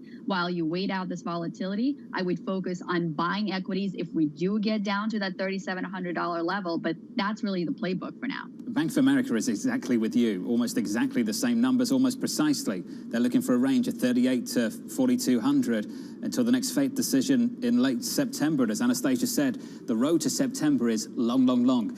Mike Collins, we've had a ton of credit spread tightening, 140 basis points in about a month. Mike, does this jobs data validate some of that move or disrupt it because the Fed's got more work to do?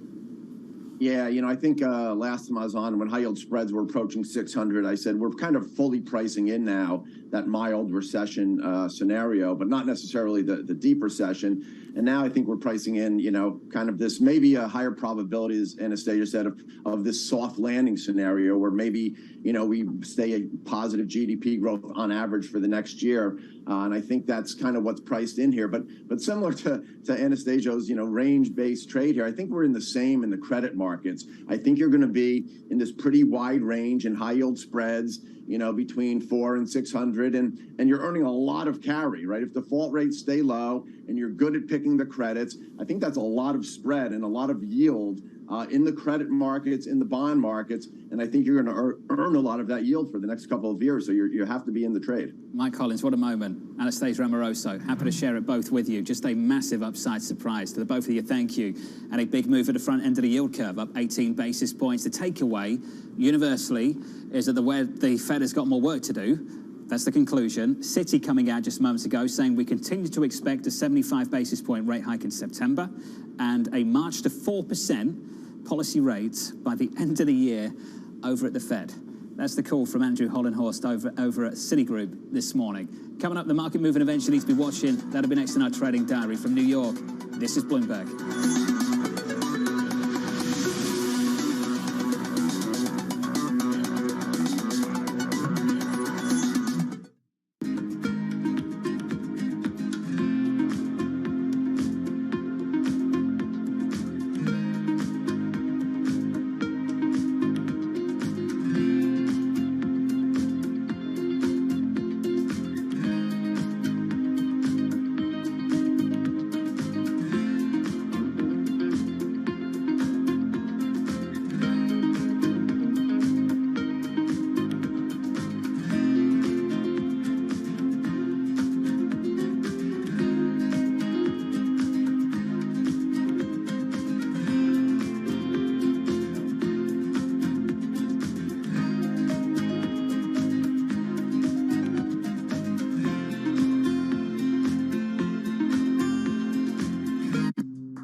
Most of us don't spend much time thinking about the grid, the dizzyingly huge system of cables, transformers, and outlets that reliably powers our lives.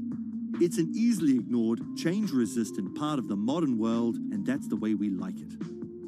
But as we move towards less planet-melting ways of producing electricity, the grid is going to have to evolve too. We are seeing so many countries and governments announcing high targets when it comes to decarbonization and being climate neutral. But this is just one side of the coin. It's not enough to simply generate green energy. We also need to make sure that this is transmitted and distributed to the end consumers. The grid of today just isn't equipped for renewables. So a new kind of grid is starting to take shape. The supergrid.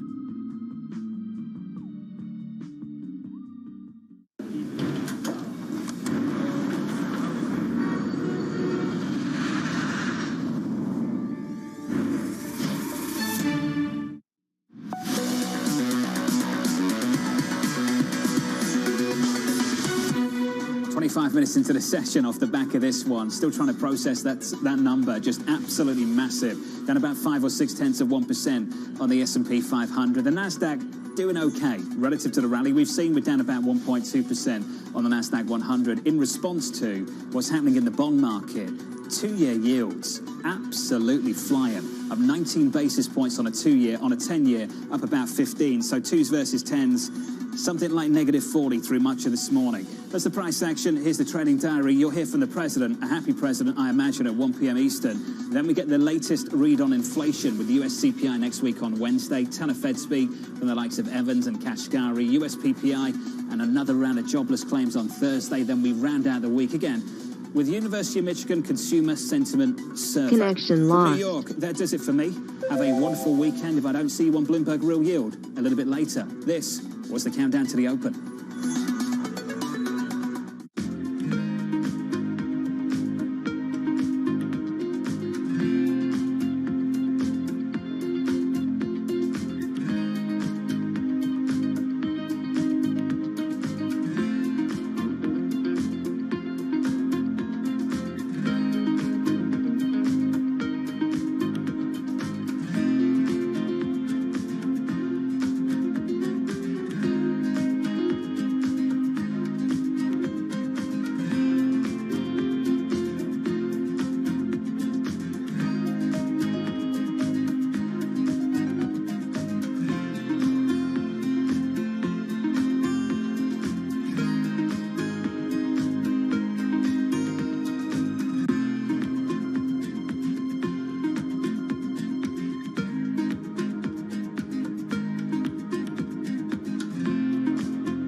record-setting temperatures, deadly forest fires, receding rivers. In this episode of Bloomberg Green, we're focusing on extreme weather. We'll explore the science behind the recent heat wave. It's going to get more extreme than it is now. I'm afraid that's inevitable. The consequences of extreme weather.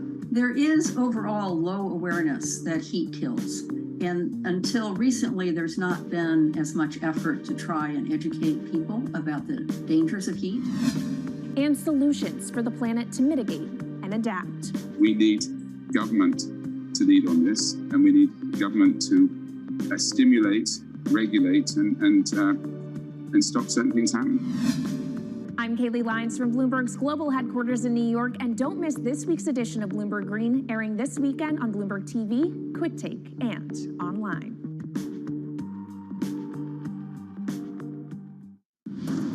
No one covers the world like Bloomberg. There's a sense it'll get to 7% in the coming months. Do you see that coming true? There was something of a grey zone battle between Taiwan and China. Where are the job cuts to come from? We will not just cut and run. With unmatched reach and resources from more than 120 countries, the moment news breaks, 24 hours a day. Bloomberg, your global business authority.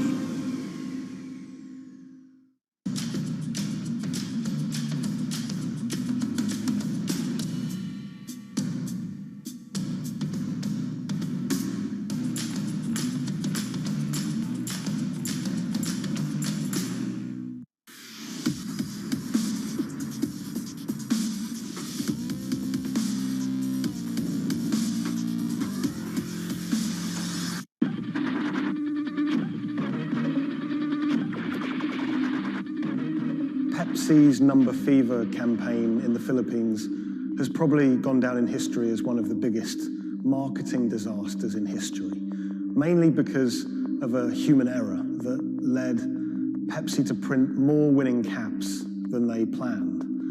The resulting chaos caused riots, civil unrest, and even deaths.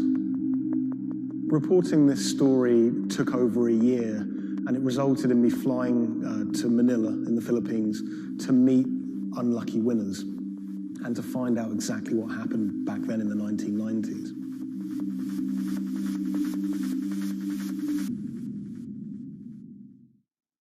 My name is Jeff Maish. I'm a journalist based in Los Angeles. I wrote the story for Bloomberg Business Week about Pepsi's Number Fever campaign. The Philippines is a really interesting country. It's made up of thousands of islands. And it's also a country that's very heavily influenced by America. American culture is everywhere you look in the Philippines. They're obsessed with Frank Sinatra music, for example. They love all things America, and that extends to their love for soft drinks, Pepsi Cola, Coca-Cola. In the 1990s, it was everywhere. Pepsi and Coca-Cola were embroiled in what is now known as the Cola Wars. It was a fierce battle for market dominance. Number Fever was already a really popular promotion. It had been rolled out in America to great success. And so Pepsi decided to roll it out internationally, particularly in Asia. They thought it was the answer to their problems. They thought it could finally help them beat their biggest competitor.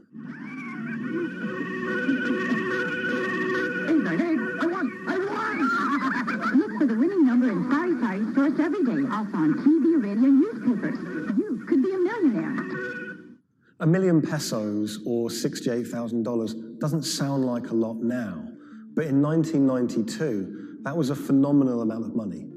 You've got to remember that in the Philippines at the time, the average monthly income was about $100, so $1 million pesos was wealth beyond anyone's wildest imaginations. Number Fever caught fire in the Philippines. Kids were saving up their pocket money to buy a bottle of Pepsi. Parents were squirreling away all of the bottle caps in bags. You would walk down the street and people were going through trash trying to find discarded bottle caps. It was a national phenomenon. Pepsi boasted that half the population of the Philippines was playing it.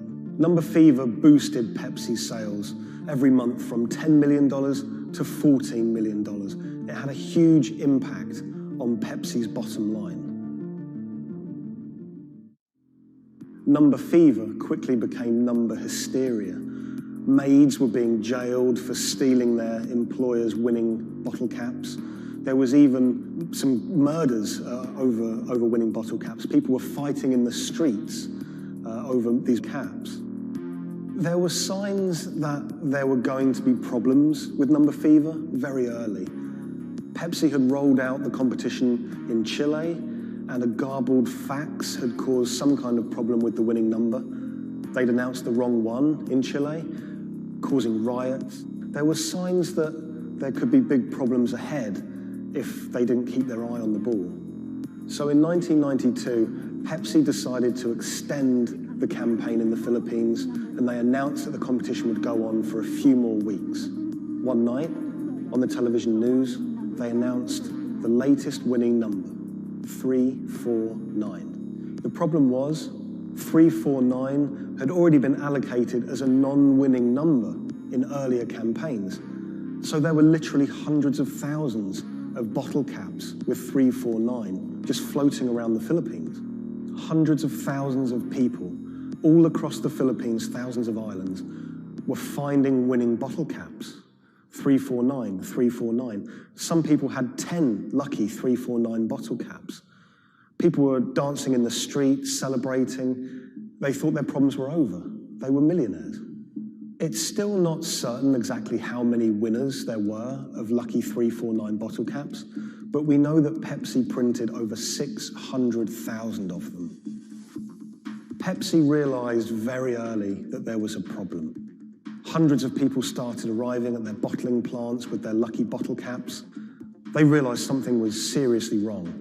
Pepsi tried to solve the problem by offering a small token donation to anyone that brought a lucky bottle cap to their bottling plant. But it wasn't enough. People didn't want just a handful of pesos. People wanted their million-peso prize. Within a year, violent protests and riots outside Pepsi factories would leave dozens injured and 5 people dead. At one Pepsi factory in the Philippines, a grenade was thrown through the window. It killed 3 Pepsi employees. Anacita Rosario was a school teacher living near Manila in the Philippines. She was one of the tragic victims of this whole thing. She was walking to a nearby store to buy some rice one day when a Molotov cocktail was thrown at a Pepsi truck in a violent protest. It bounced under the truck and exploded. It killed her and an innocent bystander who was just a child and injured many others. When I was in the Philippines, I tracked down Anacita's daughter, Cindy, and her husband, Raul. It was clear to me that they were still very upset by the whole thing. You know, a family had been ripped apart by this competition. And Raul told me that he'd never remarried. He'd told me that he'd gone to meet Pepsi executives after his wife was killed. And he was angry. He said to them, you know, this wouldn't have happened if it wasn't for you, if it wasn't for number fever. The biggest revelation from my reporting was rumors that Pepsi was somehow involved in bombing their own trucks. I found a newspaper report with a headline that said, Pepsi goons bomb their own trucks. And when I visited the MBI, the police department in the Philippines, they presented me with documents and interviews with people who claimed that Pepsi had paid them to cause riots and to cause trouble outside their plants in order to destabilize the situation and to frame the owners of the coalitions that were fighting them to try and curry favor. I just thought that was so shocking. And of course, Pepsi denied it, but how bizarre that a company would be accused of bombing their own trucks.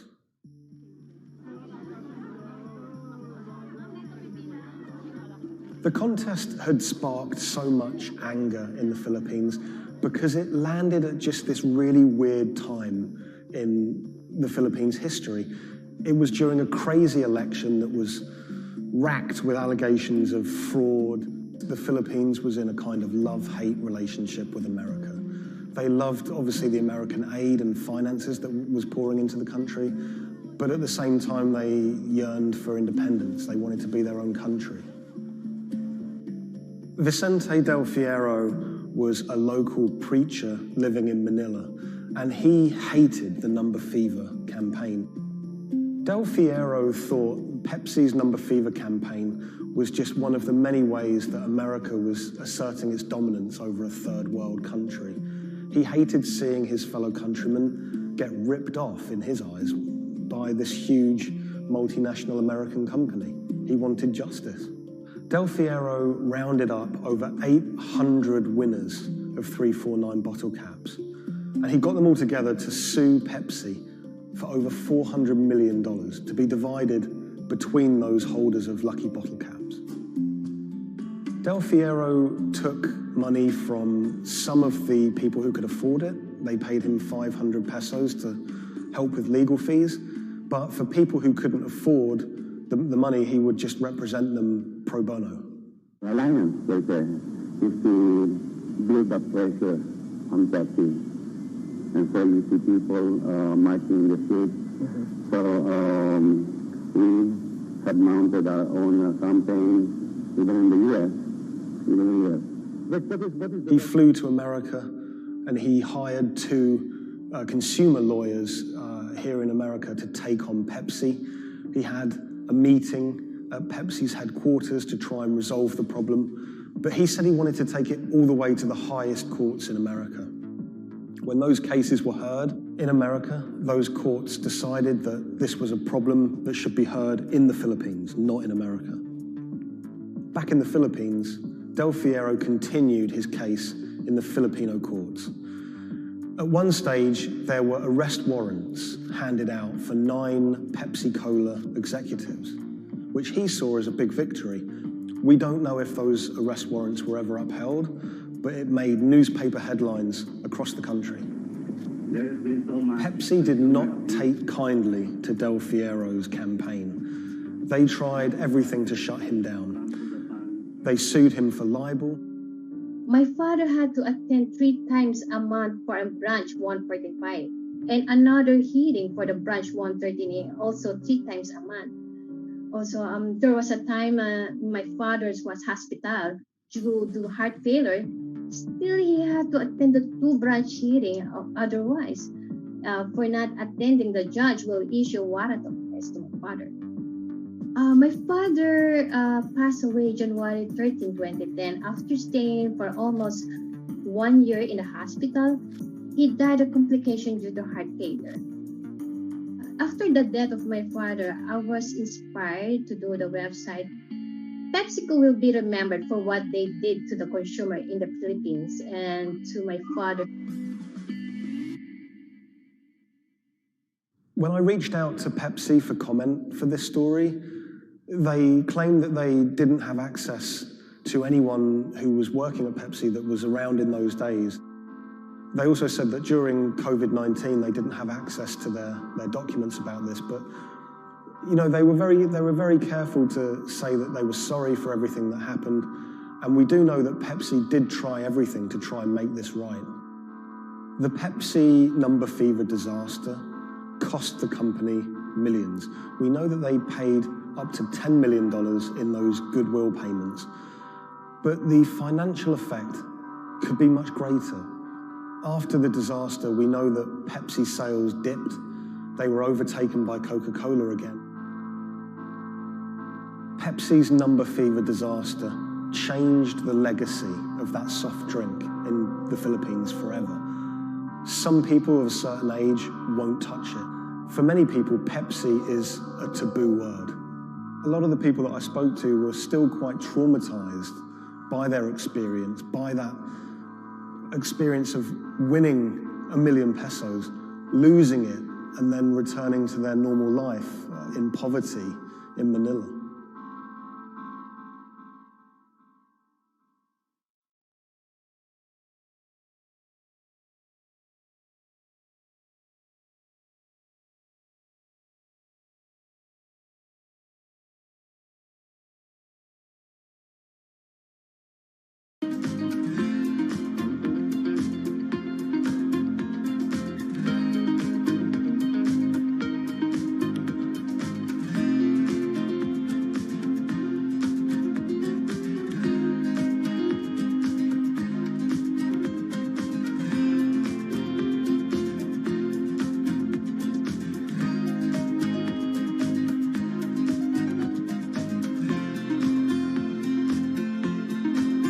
When the news of the bombing came out, it was a massive story in Germany. We are following some breaking news coming to us out of Dortmund in Germany. It was covered by all the media outlets. 3 roadside explosions triggered at the same time last night as a coach left its hotel in the south of Dortmund. Public figures commented on it. We should not let them affect our life, whoever it was. The media echo went far beyond Dortmund.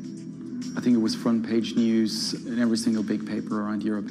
Everyone thought of like a terrorist attack, and people were scared that throughout the city in Dortmund there was more attacks to be happening. Unbeknownst to investigators, just after the bomb went off and the players of the team were shell-shocked, the person who had masterminded the attack was actually sitting in the hotel eating steak and sweet potatoes.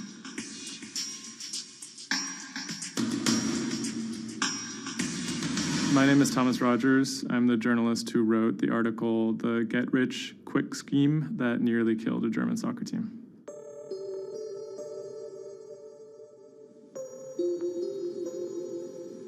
Dortmund is a mid-sized city in the western part of Germany in a state called North Rhine-Westphalia. And it's a former industrial city that's kind of fallen on hard times in the last few decades. It was severely bombed in the war, so the center of the city is quite stark. Some of the few high points include its soccer team. My name is Ike Henning. I'm a reporter with Bloomberg News, and I'm a great fan of Borussia Dortmund. Dortmund fans are super loyal. On all match days, the entire city is in black and yellow. It's like a religion. I think more than most German cities, soccer does play a very large role in the identity of Dortmund. In October of 2000, the BVB became the first team in the Bundesliga to actually go public. Salaries for soccer players in the Bundesliga have gone up very dramatically. With such high prices, they thought that by going public, they would be able to compete better with big teams like Bayern Munich. Unfortunately, that didn't go too well. Dortmund bought too many expensive players, high wages, and the club almost went bust in 2005. The price of their shares, it has sometimes gone up, but mostly gone down since they made that decision. So on April 11th, 2017, the team was staying in a hotel on the outskirts of Dortmund. Match days are always special in Dortmund. Everyone is looking forward to it. The team always meets in the same hotel ahead of matches. They stayed in this hotel in order to have a kind of neutral space before games so that they could concentrate, be sort of isolated from distractions, things like that. Everyone was pretty optimistic. They had a chance to go really far, maybe into the finals. I was in the office and getting ready for match day. I was going to meet with a friend, a fellow Dortmund supporter, in a pub. As always, the fans are very excited about matches. On that day, they were heading to play in the quarterfinal against AS Monaco at Signal Iduna Stadium, which is in the center of Dortmund. Shortly before 7 p.m., the players of the team boarded their official team bus. When the bus took off the parking lot of the hotel and turned on the street, there were three detonations, 3 bombs that exploded and hit the bus of Dortmund. 3 explosions occurred close to the Borussia Dortmund team bus. The B team bus had just left the hotel. The explosions destroyed 2 windows in the rear part of the bus. People screamed, people jumped to the ground. The fellow Dortmund fan I was supposed to watch the match with, he called me and said, turn on the TV, there was an attack at the Dortmund bus. And I thought he was like, that was impossible. Some of the players screamed at the driver to keep driving as fast as possible because they were worried that people might storm the bus. German investigators say the explosive devices used in the attack on the Borussia Dortmund bus contained metal pins, and that one had pierced a seat headrest. Unbeknownst to the team members, the actual mastermind behind the attack was, as they were disembarking the bus, was actually eating steak and sweet potatoes at the hotel they had just left. Authorities are attempting to verify a letter left at the scene claiming jihadists were behind the attack. Because there had been a series of attacks by Islamic terrorists in Germany and Europe, there was widespread suspicion in the media that this was another Islamic terror attack. 3 letters were found at the site of the bombing that took credit for the attack on behalf of Islamic State. There were, however, reasons to doubt this particular narrative. Would actually be a surprise if ISIS were actually part of this attack. Possibly could be employed by other groups like the far right wing to try and shift the blame. The letters had some strange qualities. They were written in a strange German that used big, sophisticated words, but had basic grammar mistakes, as if someone was native German speaker but pretending to be a foreign person. Federal investigators have detained 1 man suspected of links to Islamist terrorism, one of 2 suspects whose apartments were raided this morning.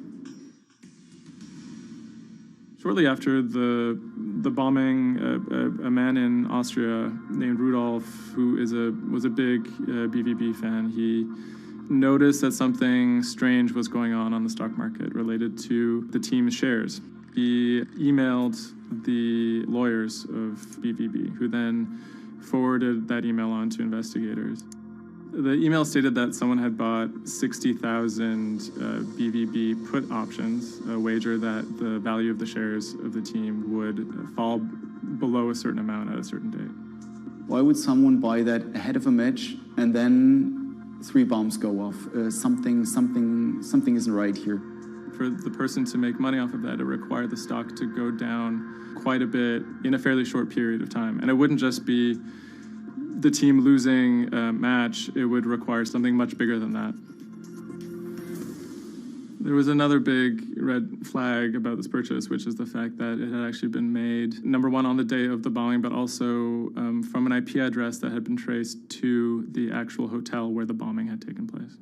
When 3 explosions targeted the bus carrying the Borussia Dortmund footballers on April the 11th, written notes left at the scene claimed the attack was the work of ISIL. The truth, as is now alleged, is remarkable. On April 21st, the police arrested a man in a southern German city called Tübingen. He was on his way to work, and his name was Sergei Venegold. He seemed like an unlikely suspect because he had no known connections to the Islamic terror world. He didn't seem like a far-right extremist. He didn't seem like a left-wing extremist either. He seemed to be a completely unremarkable young man. A 28-year-old German-Russian man, named only as Sergei W., stayed in the same hotel as the players on the night before the bombing. He specifically requested an upper room overlooking the bushes where the explosive devices were hidden. The media dissected why he would do that, what was his past. He had been inspired by the 2015 terror attack in Paris. And he noticed that in the aftermath of the attack, the stocks of French companies went down. And he believed that if an attack took place that was directed at a specific company, that the decrease in stock price for that company would be even more dramatic. It never occurred to anyone that someone would do that out of greed. We now know that the suspect bought 3 different derivatives on the Borussia Dortmund shares. With all these derivatives, he bet on falling shares. The suspect bought the majority of these financial products on the 11th of April, the day of the attack. If the plot had been completely successful and the stock had reached a value of 0, Venegold would have made up to 570,000 euros, or the equivalent of about $608,000. Ultimately, the plan completely backfired. The attacker, Sergei Venegold, didn't make any money. In fact, he lost money. In court, he would be extremely quiet. He usually kept his hands clasped together. One of the lawyers actually commented that he had never seen a defendant act so calmly. Venegold had served some time in the German military. From that information and from online research, he was able to figure out how to assemble remote detonated bombs that would do what he hoped to do. There were a few days of extremely emotional testimony, including the soccer players who described doubting whether or not they could ever play another game again. It brought everything back up, and it didn't quite help them to kind of process what was going on. Throughout it all, he sat there completely silent. The big mystery that was swirling around the trial was the question of why he may have simply done it because he wanted to impress a woman. Rebecca is a young woman who has a very troubled home life. She ultimately sees her relationship with Weinergold as an opportunity to leave that troubled home. Weinergold is a Russian immigrant to Germany. He speaks with an accent. He has anxiety in large groups of Germans. She begins to resent the fact that he has these fears and feels a little bit trapped. Rebecca attempts to dump him on multiple occasions, and he threatens to commit suicide if she leaves him. Weinergold apparently told Rebecca that she would soon be seeing a surprise. After being dumped via text message, he apparently began planning for this attack in earnest. Weinergold was charged with 28 counts of attempted murder, which carried a maximum sentence in Germany of life in prison. He claimed that he had nothing to do with the attack, but as time went on, he admitted that he had actually been the person who had built the explosives and had set them off. But he claimed that he didn't want to actually kill anybody. Ultimately, Weinergold didn't receive the harshest possible sentence. He was given 14 years in prison, but it's still a considerable amount in.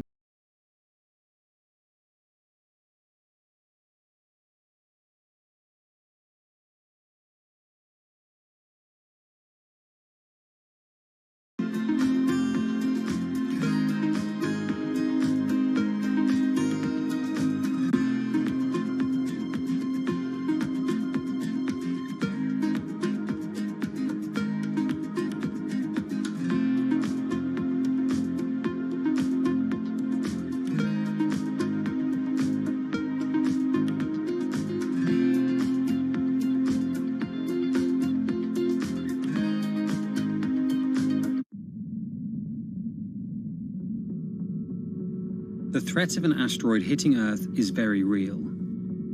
If it's big enough, it's also very final. These are very, very infrequent events. The probability is not zero, though. A blinding flash of light streaking across the sky. About 100 tons of space rock falls on Earth every day. Most of it is so small it burns up in our atmosphere or lands unnoticed away from major populations.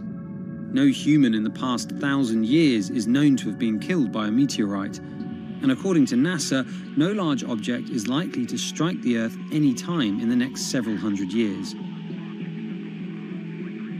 However, one thing is certain: we haven't found them all. There are thousands out there, and we don't know where they are.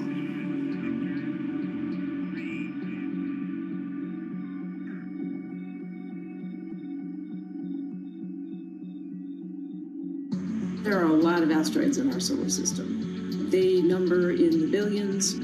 Scientists all over the world are working toward detecting and deflecting the most catastrophic of natural disasters. The race is on to find as many of these objects as we can. We have a way of calculating whether or not an asteroid is potentially dangerous or not. I mean, I think it's something worth investing in. It's our existence at stake, right?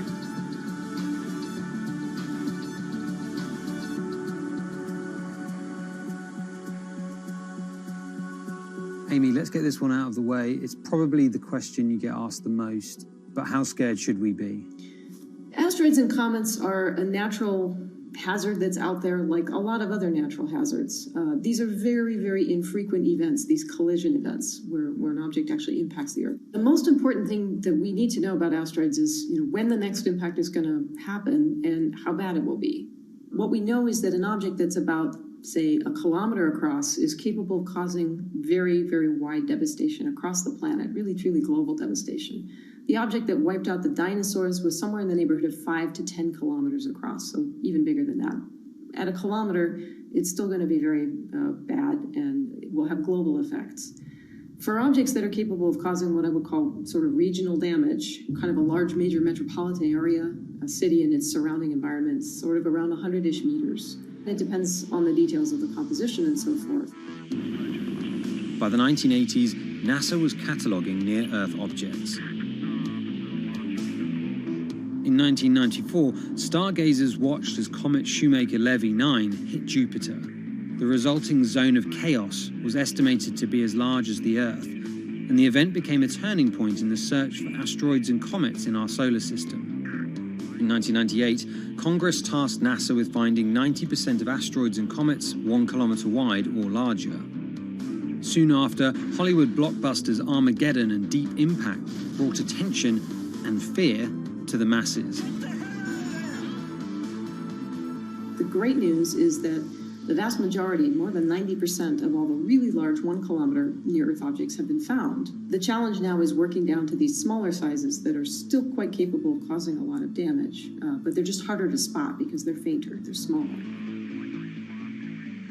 Can you give us a sense of how many are out there in our solar system? We know that there are a lot of asteroids in our solar system. They number in the billions. Most of them, however, are between Mars and Jupiter in what we call the main asteroid belt. This is a region of space where most of the asteroids in the inner part of our solar system live, and they stay there for many billions of years. There is another population, though, that kind of leaks inward and gets into the region somewhat close to the Earth, and we call these near-Earth objects. We think that there are millions and millions of near-Earth objects that are out there in the total population. As of today, we know of sort of around 20, 25,000, something like that. When we first spot an object, we really know very little about it. We just see something moving across the sky. So all you get is just sort of a handful of snapshots, just enough to be able to tell that this isn't an asteroid that we've already seen before. And then once we can calculate the distance to it, we can now start to make predictions about its true size. Is it large or is it small? So we have a lot of information that we have to get pretty quickly to really understand what's going on. Finding asteroids is just one piece of the puzzle. Planetary scientists are extremely skilled in determining the orbits and speeds of asteroids based on relatively small amounts of data. NASA runs simulations of the trajectories asteroids could take, which is useful but time-consuming. A team of scientists in the Netherlands have found a way that could buy us more time. Our method is very quick. So you can very quickly get an assessment of whether or not the object is dangerous or not. If you look at the classical way of determining the danger of an asteroid, it may take days of computing time on very big machines to determine this hazardousness. The current problem is that there's just too many asteroids out there to spend a huge amount of computational power on all of them. So the neural network allows us to focus on what really could go and pose a hazard to Earth. A neural network is a computing system that mimics the way the human brain operates to find underlying relationships in a set of data. By training the network in this way, you train it in recognizing those objects that are most likely to hit the planet. And once it's trained, you can apply this network to all the unknown asteroids. And then you can make a selection and saying, hey, these are the ones which appear to be having orbits similar to the ones which we know are hitting the planet. That doesn't mean that they do, but it only means that they look very similar to the ones we know they do. What else did you find? Should we be particularly concerned about anything? One thing that we did find is that our neural network was able to go and identify a handful of asteroids which weren't considered potentially hazardous, that when we went and integrated them forward in time, they came quite close to Earth. We find a handful which were not detected before or not considered being dangerous before, and we think they are potentially dangerous. It's very hard to simulate kind of going forward in time an asteroid that's going to hit Earth because, well, the Earth is really small. And space is really big, and then you have to have very exact parameters to shoot an asteroid that goes and hits exactly Earth. And then Simon had the ingenious idea of not even trying to do that and just launching the asteroids from Earth's surface and integrating backwards in time. It's very hard to make it hit. So you need a lot of calculations which all end up in nothing.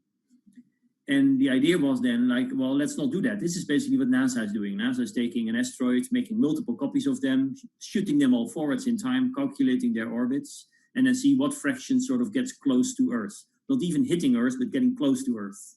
And that they call it a potential impactor. So you calculate the solar system forwards in time for, let's say, 1,000 years. And then you launch asteroids from the surface as if you go forwards in time, would fall on the surface. You calculate them backwards to today, and then you get your orbital parameters of today's asteroids, which you know will land on the planet. And those you can use as known impactors and compare with all the other asteroids in the solar system. Can simulations and AI, can those things fill in the gaps where perhaps telescopes and other imaging tools can't? Absolutely. Since the observations get more complex, the physics gets more complex. And if the physics get more complex, the mathematics becomes more complex. And at some point, you can't solve your problems analytically anymore. And then this is where the computer comes in. Now we have this trained neural network. We have a way of calculating in a fraction of a second whether or not an asteroid is potentially dangerous or not, and therefore deserves more attention or more time to spend on for really finding out if it is dangerous. When it comes to hunting asteroids, time is critical. What we can do about a potentially hazardous object depends a great deal on what we know about it and how much time we have before the encounter. We'd really like to find them when they're decades away, because the more time you have, the more options you have, and the less energy it takes to move an object aside. It also means we might not have to resort to launching a nuclear warhead at an asteroid. Until recently, pretty much our only choice. That's an option of last resort, in my opinion, yes. We have lots of options available. You can just simply bump into the object and just nudge it out of the way. That's one possibility, and that's kind of, in a way, sort of the simplest thing to think about, just nudging it off its path a little bit with, a massive object, a spacecraft, let's say. It's just kind of like bowling, if you will. If you have a long time or a long stretch of runway in the lane, just a very small twist on the bowling ball will make a big change in where it ultimately ends up. Another option would be something where you take a very big, massive spacecraft and you park it next to the object and you use the force of gravity as a towing rig. That takes longer, though, and you need to be able to send a pretty massive spacecraft, and it obviously depends a lot on how big the asteroid is. Other options start to get more and more complicated, and they range from painting one side of the object a white color and painting the other side dark, and then letting the pressure of light sort of perturb its orbit. In a departure from the lab and computer simulations, NASA has real plans to rehearse kinetic impact deflection. In 2021, the agency will launch DART, the Double Asteroid Redirection Test mission, which will intercept a 160-meter asteroid in 2022. Better to practice now before we have to deal with an actual threat. In the meantime, discovering asteroids is our best bet. Thousands of scientists and amateur astronomers around the world make up an informal network that survey the heavens. But that may not be enough. NASA wants more resources to map our solar system and better technology. We need to ramp up our network of sensors, and also we need to just continue to strengthen our network of international observers so that we can get follow-up, because we find these objects when they're distributed all over the night sky. Once we get more observations, we get better data, we can make better predictions. If you look at the big impactors we have had in the last, let's say, 20 years, or maybe 30 years, or 50 years, most of them we haven't seen coming. So the real danger, I think, comes from the objects we don't know about, and not from the objects we do know about. This particular natural disaster, like a lot of natural disasters and like climate change, is a problem of the global commons. So the thing that we risk collectively is that it sort of then becomes nobody's problem, and nobody takes ownership over it. The asteroids are all over the sky. They just truly cross boundaries and borders with a second's notice. I kind of imagine in the future, maybe lots of small satellites around the Earth that are always going and looking outward. I mean, I think it's something worth investing in. It's our existence at stake, right?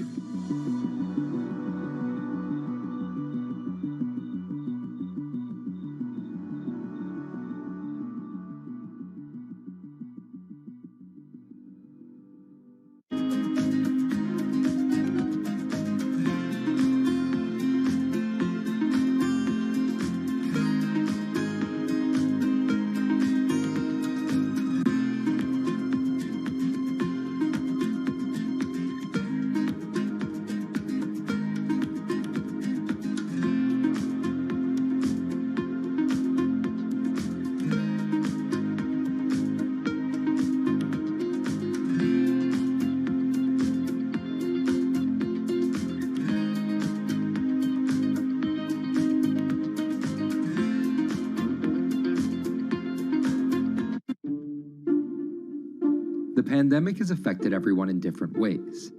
Some pass the time by baking. Homemade sourdough bread. Do I need to say more? Some chose to binge watch Netflix. It's your game. Or maybe you started a garden oasis in your backyard. Next, I'm going to put my lettuces in. But for millions of others, I'm going to be posting stocks that will boom. They wanted to uproot the financial industry. Let's just lock it on up and take $15,000. Here's a stock that can change your life. I see a stock going up and I buy it and I just watch it until it stops going up and then I sell it. I have gained over $3 million. I want some free money. I don't think you can overstate the online communities or social media's influence on financial markets. A large group of inexperienced investors who discuss their plans on social media platform Reddit have shaken up the stock market in a big way. The stock that everybody's talking about right now is GameStop. Video game retailer GameStop is set to continue their head-spinning ascent today. The revolutionaries on Reddit are spanking Wall Street's ass. The more these stocks go up, the more the big guys are getting creamed and losing billions of dollars. This isn't a wealthy person's game anymore. Anyone can play it. I took up a little bit of a new hobby, and I am interested in day trading. As an investor nowadays, you don't have to look a specific way. You don't have to wear specific clothes. You don't have to be doing it from a trading floor on Wall Street in like a high-rise building in downtown Manhattan. The narrative of what's driving the markets is no longer being held in secret offices in New York and Boston of privileged people talking to other privileged people. It's right out in the open. It's on Twitter, it's on Reddit. From brokerage apps to Discord channels and subreddits to TikTok finfluencers, one of the last holdouts in the world of disruption, finance is next in line.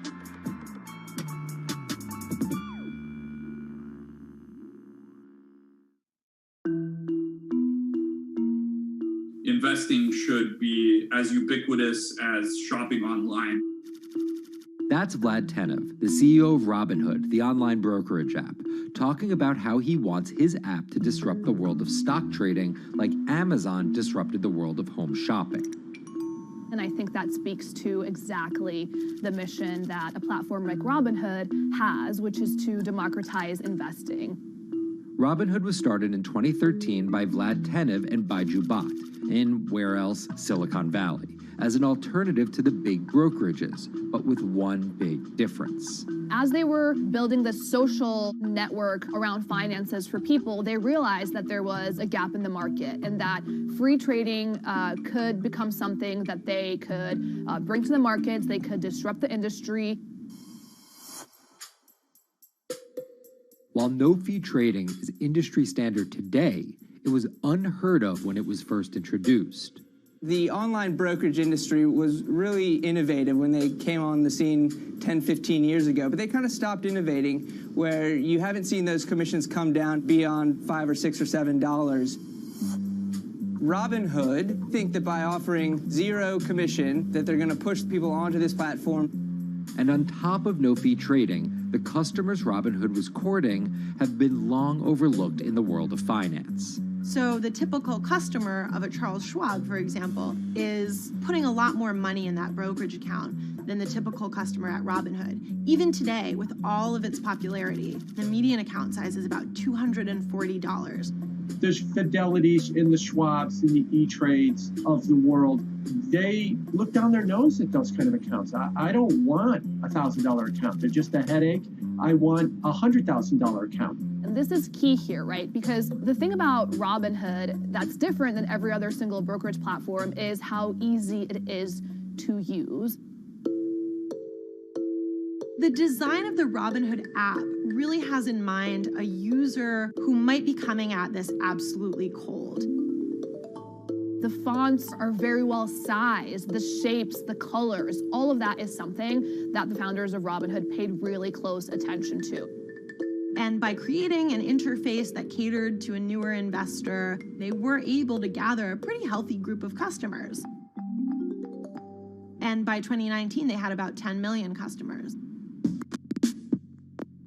Those 10 million customers were a huge success story for Robinhood, but no one could have predicted its explosion after the arrival of COVID-19. Remain indoors to the greatest extent and 100% of the non-essential workforce must stay home.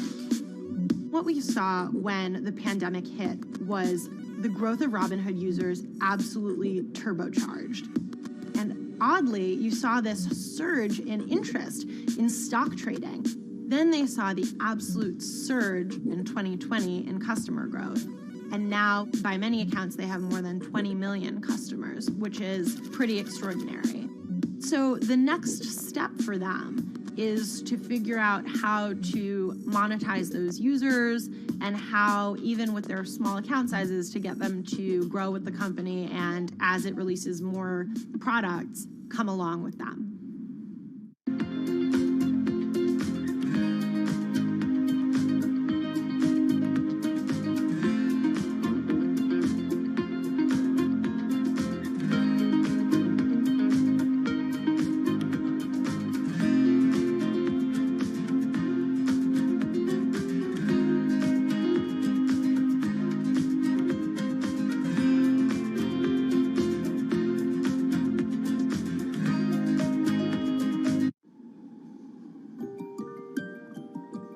Robinhood would become one of the COVID economy's breakout successes. Robinhood traders, as they're called, became the shorthand explanation for the frenzy of often speculative retail investing after the pandemic lockdowns. Kids wake up in the morning, they go on Robinhood. They're, in the shower, they check Robinhood. Kids are learning how the stock market works at 18 while they're at school, checking their phones in between classes because notifications pop up telling them what their stocks are doing that day. With these new tools, millennials and Gen Z are investing in the market in ways their parents could have never even dreamt of. That is sort of key when we talk about the divide between older and younger generations, is that the younger generation was exposed to so much more information and tools at their disposal to do what they want in the market. The older generations, you never had the technology or the cost structure that you could play the markets like you can today. So you were stuck with giving your money to a professional investor and paying them a fee to do it. When I speak to young kids, they tell me, I'm making mistakes, I'm losing money. I'm not a perfect investor, but I'm 18, and by the time I'm 30, which will be, 10 years from now, I'm gonna have interacted with the markets for a decade. And so it's a learning experience more so than anything else. And you can look at it and you can say, wow, that's risk-taking, that's dumb, but if you could possibly shave 10, 20 years off your working life versus adding 5 years, I don't think you can fault people for that. But Robinhood is only part of the puzzle. Sure, you can trade on it, but without research